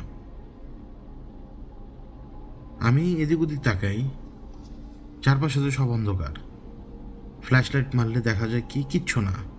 কিন্তু তারপরও মাচার নিচ দিয়ে শুয়োর দৌড় দিয়ে চলে যাচ্ছে, মাচার সাথে ধাক্কা মারছে শুয়োর, গট গট গট করে একটা অদ্ভুত শব্দ। আমি ফ্ল্যাশ লাইট মেরেছিলাম জানেন। ফ্ল্যাশ লাইট মারার পরে ফ্ল্যাশ লাইটটা এমনভাবে ধরে রেখেছি উপরের দিকে, ছাদের দিকে, যাতে কিছুটা আলো চারপাশে পড়ে। সে আলো যখন চারপাশে পড়ে তখন আমি আমার ছায়াটা তো দেখতে পাই, একটু দূরে আমার ছায়াটা পড়ছে আলোর কারণে, একটু দূরেই। এবং আমি অদ্ভুতভাবে খেয়াল করি যে আমার ছায়ার পেছনে কে জানি দাঁড়ানো।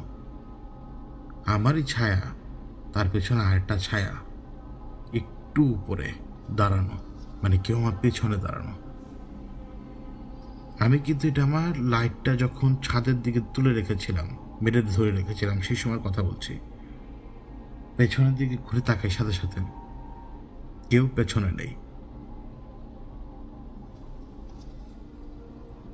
একটা আঘাত আসলো, যে আঘাতের সাথে সাথে মাচাটা ওই দিক থেকে একদম কাত হয়ে যায়, কারণ নিচের যেই অংশটা ধরে রেখেছিল পিলার হয়ে, ওই পিলারটা ভেঙে দেয় কে জানি।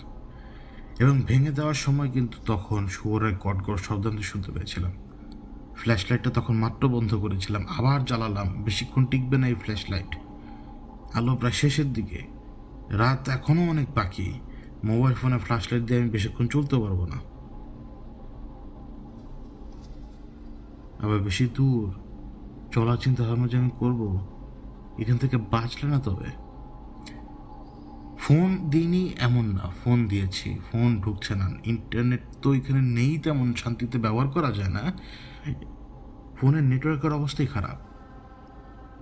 আর বৃষ্টি, ইমাজিন করতে পারবেন না বৃষ্টি কত ভয়ঙ্করভাবে পড়ছে সেই জায়গাটার ভেতরে, এবং বাতাস।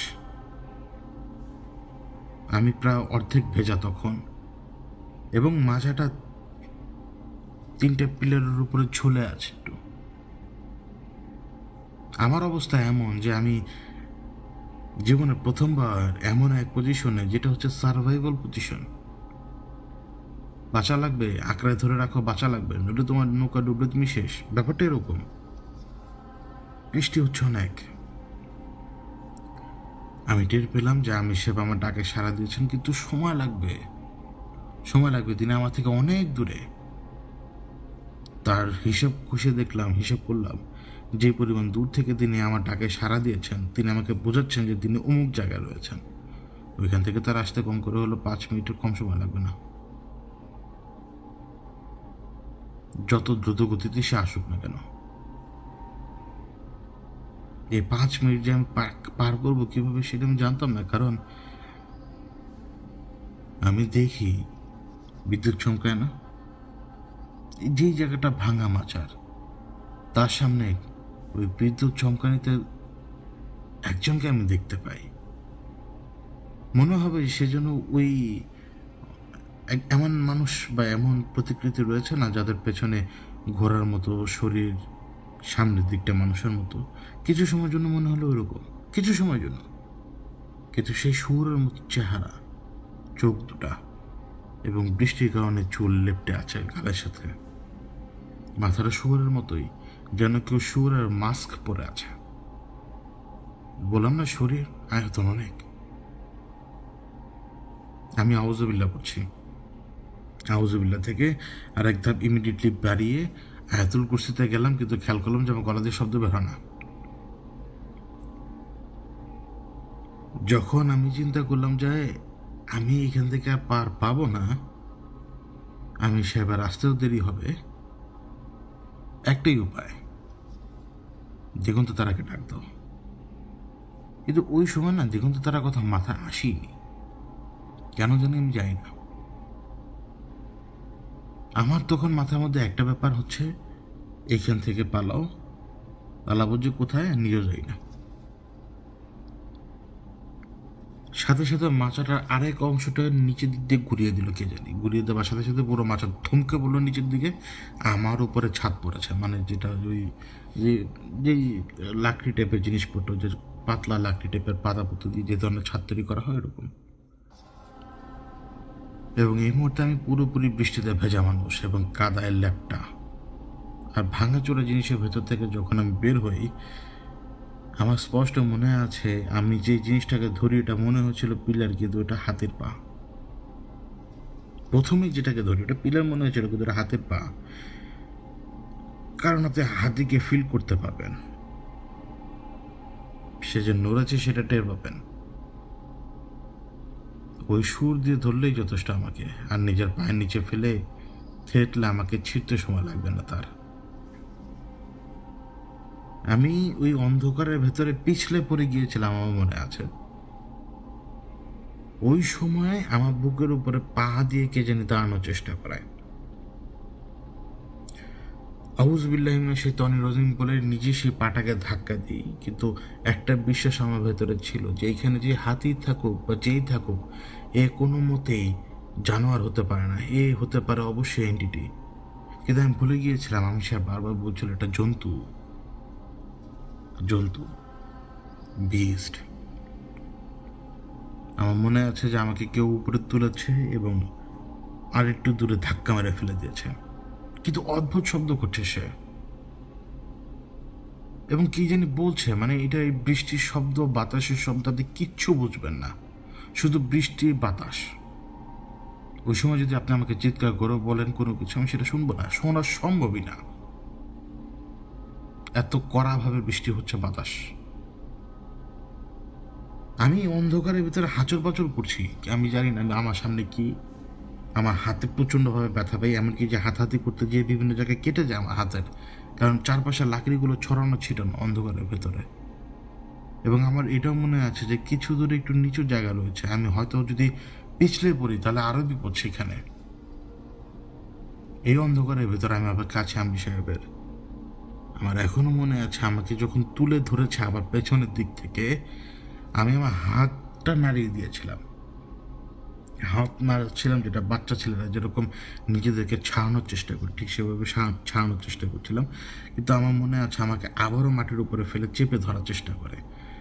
কিছু সময়ের জন্য তো আমার দম আটকে গিয়েছিল, এটা সত্যি কথা, কিন্তু আমি অদ্ভুতভাবে নিজেকে সেই জায়গা থেকে ছাড়াই কীভাবে আমি জানি না। অন্ধকারে যতবার বিদ্যুৎ চমকায় ততবারই শুধু একটু ফ্ল্যাশ ইমেজের মতো সব কিছু দেখা যায়, এর বাইরে কিচ্ছু দেখা যায় না। আপনি অন্ধ এই মুহূর্তে, আপনার চোখের সামনে কি আপনি জানেন না, আপনি চিনেন না, জানেন না, দেখেননি। পেটের মধ্যে একটা লাথি মারলো না ঘুষে মারলো আমি জানি না, ওই এক লাথিতে আমি কুপকাত, বা ওই ঘুষিতে। এরপর আমার শুধু এটুকু মনে আছে, একটা মানুষকে যখন কেউ টেনে হিঁচড়ে নিয়ে যায় কাদার মধ্যে, আপনি কিভাবে যাবেন না যাবেন ওটা টের পাবেন তখনই। কাদার মধ্যে দিয়ে আমাকে টেনে নিয়ে যাচ্ছে, কোথায় নিয়ে যাচ্ছে আমি জানি না, কিন্তু ওই যে বললাম না আমি সবকে ডাক দিয়েছিলাম, তিনি চলে এসেছিলেন। এবং আমার স্পষ্ট মনে আছে অন্ধকারের ভেতরে আমার চারপাশে মাটি কেঁপে উঠেছিল। প্রথমে আমার চারপাশে মাটি কেঁপে উঠেছিল, আমার চোখের ভিতরে মাটি, আমার নাকের ভেতরে কাদা, আমার কানের ভেতরে কাদা, আমার মুখের ভেতরে কাদা, চারপাশ ঘুটঘুটে অন্ধকার, এর মধ্যে কিসের মারামারি হচ্ছে সেটা আমি জানি না, অন্ধকারের মধ্যে কিসের মারামারি সেটা হচ্ছে আমি জানি না। আমার পকেটে ফোন আছে কি নাই সেটা আমার মনে নাই, ফ্ল্যাশ লাইট কোন জায়গায় পড়েছে সেটাও আমি জানি না। আমার পেটের ভিতরে প্রচণ্ড ব্যথা, মাথা ধরছে, চোখ মেরে রাখতে পারছি না। ওদিকে যে মারামারিটা হয় এই বৃষ্টি বাতাসের ভেতরে, এই মারামারিটা যে কত সময় ছিল এটা এখন আমি বলতে পারবো না, কেন জানি একটু ব্ল্যাক আউট মনে হয় আমার কাছে এখন ওই সময়টা। এবং চারপাশ অন্ধকার, ঠায় দাঁড়িয়ে থাকা ছাড়া কোনো উপায় নেই। একটা জিনিস নিজের ব্রেনের উপরে কবজা করে রাখতে হয় মানুষকে, সেটা হচ্ছে ব্রেন চাইবে এদিক ওদিক দৌড়াতে, কিন্তু না, এদিক ওদিক দৌড়ানো কোনো সলিউশন না, অপেক্ষা করতে হবে আলোর, দরকার বলে সারা রাত ভিজতে হবে, ছাড়া উপায় নেই। এবং আমার হাতে আলোর একটাই উপায়, যত ফ্ল্যাশ লাইট আসবে ওই যে বিদ্যুৎ চমকানো তত, এবং প্রত্যেকবার যতবার বিদ্যুৎ চমকাচ্ছে ততবার আমি শুধুমাত্র দেখতে পাচ্ছি যেন নারিকেল পাতা অথবা বিভিন্ন রকমের পাতা একে অপরের সাথে মারামারি করছে। কতক্ষণ আমি জানি না, কিন্তু বৃষ্টি হচ্ছে, এবং বৃষ্টি সেদিন একেবারে সকাল পার হয়ে গিয়েছিল, আর বৃষ্টি হচ্ছিলই। ওই লড়াইটা অনেক সময় হবার পরে আমার মনে আছে যে আমাকে আমিষের ধরলেন এবং তিনি আমাকে বললেন যে আমি এখন তোমাকে হিচড়ে নিয়ে যাব। তো তিনি আমাকে হিচড়ে নিয়ে গেছেন, মানে এই যে কাদামাটির ভেতরে, আরো সহজ, তিনি তো আর মানুষ না। তিনি আমার কাপড় কিভাবে জানি ধরেছিলেন কোনো কিছু দিয়ে, এবং আমাকে ওই কাপড় সহই হিচড়ে নিয়ে যান একেবারে ঠিক তাদের বাড়ির উঠান পর্যন্ত, আমাকে নিয়ে যাবো পৌঁছে দেন একেবারে তাদের বাড়ির উঠান পর্যন্ত। এবং তাদের বাড়ির উঠানে পৌঁছানোর পর জানি না আমি কিভাবে তাদেরকে ডাক দিয়েছি, সেটা এখন আমার মনেই নেই। আমার শুধু এটুকু মনে আছে যে আমার বুক ধরফর করছে আর আমার গায়ে কোনো শক্তি নেই। ওই সিল কিন্তু উদ্ধার করা যায়নি, এবং পরবর্তীতে যখন আমি আবির সাহেবকে জিজ্ঞেস করেছিলাম আপনার আসতে এত দেরি হলো কেন, তখন তিনি আমাকে বলেছেন তার রাস্তায় দেরি হয়ে গেছে, তাকে যে সোজা রাস্তায় সোজা রাস্তায় আসতে পারে না। তারপর আমি ওনাকে জিজ্ঞেস করেছিলাম আপনি কি সিলটাকে খুঁজে পেয়েছিলেন? উনি বললেন যে সিল তো আমি খুঁজে পাইনি। তারপর আমি ওনাকে এটাও প্রশ্ন করি, আমি দেখেছিলাম এমন একজনকে যার শরীরটা আমার 3 গুণে সমান, সুঠাম একটা শরীর, তার চেহারা শুয়োরের মতো, যেন সে শুয়োরের মাস্ক পরা, তার চোখ দুটো কিন্তু একদম মানুষের মতো। কে? তখন আমির সাহেব আমাকে বললেন, এর সাথে লড়াই করার পরে বুঝতে পারলাম এ হচ্ছে পিশাচ। এই সেই সাধারণ পিশাচগুলো না যাদের পেছনে তুমি খুব সহজে ছুটতে পারো। এরা কেউ হয়তো যুবরাজ, কেউ হয়তো রাজা, কেউ হয়তো সর্দার, অথবা কেউ হয়তো তাদের নেতা। এই হয়তো সেই 4 জন বা 5 জনের মধ্যে একজন, যার বয়স তো কয়েকশো বছর হবেই, এই এলাকাগুলোর ভেতরে সে চড়ে বেড়ায়। কোনো সাধারণ মানুষে কিন্তু ক্ষতি তেমন করে নাই, যত ক্ষতি করেছে এই রাজবংশের লোকদের। ওই যে বললাম না, এরা সবাই রাজবংশের লোক, এরা জানে কি জানে না সেটা এখন এই মুহূর্তের প্রশ্ন না। যত ক্ষতি করে তাদেরই করে, এবং বন জঙ্গলে সে এখনো ঘুরে বেড়ায়। কোথায় থাকে না থাকে এটা কেউ জানে না, কারণ বন জঙ্গল তাদের জন্যই যারা বন জঙ্গলে বিচরণ করে। ওরা লোকালয়ের লোক না, ওরা লোকালয়ের লোক না।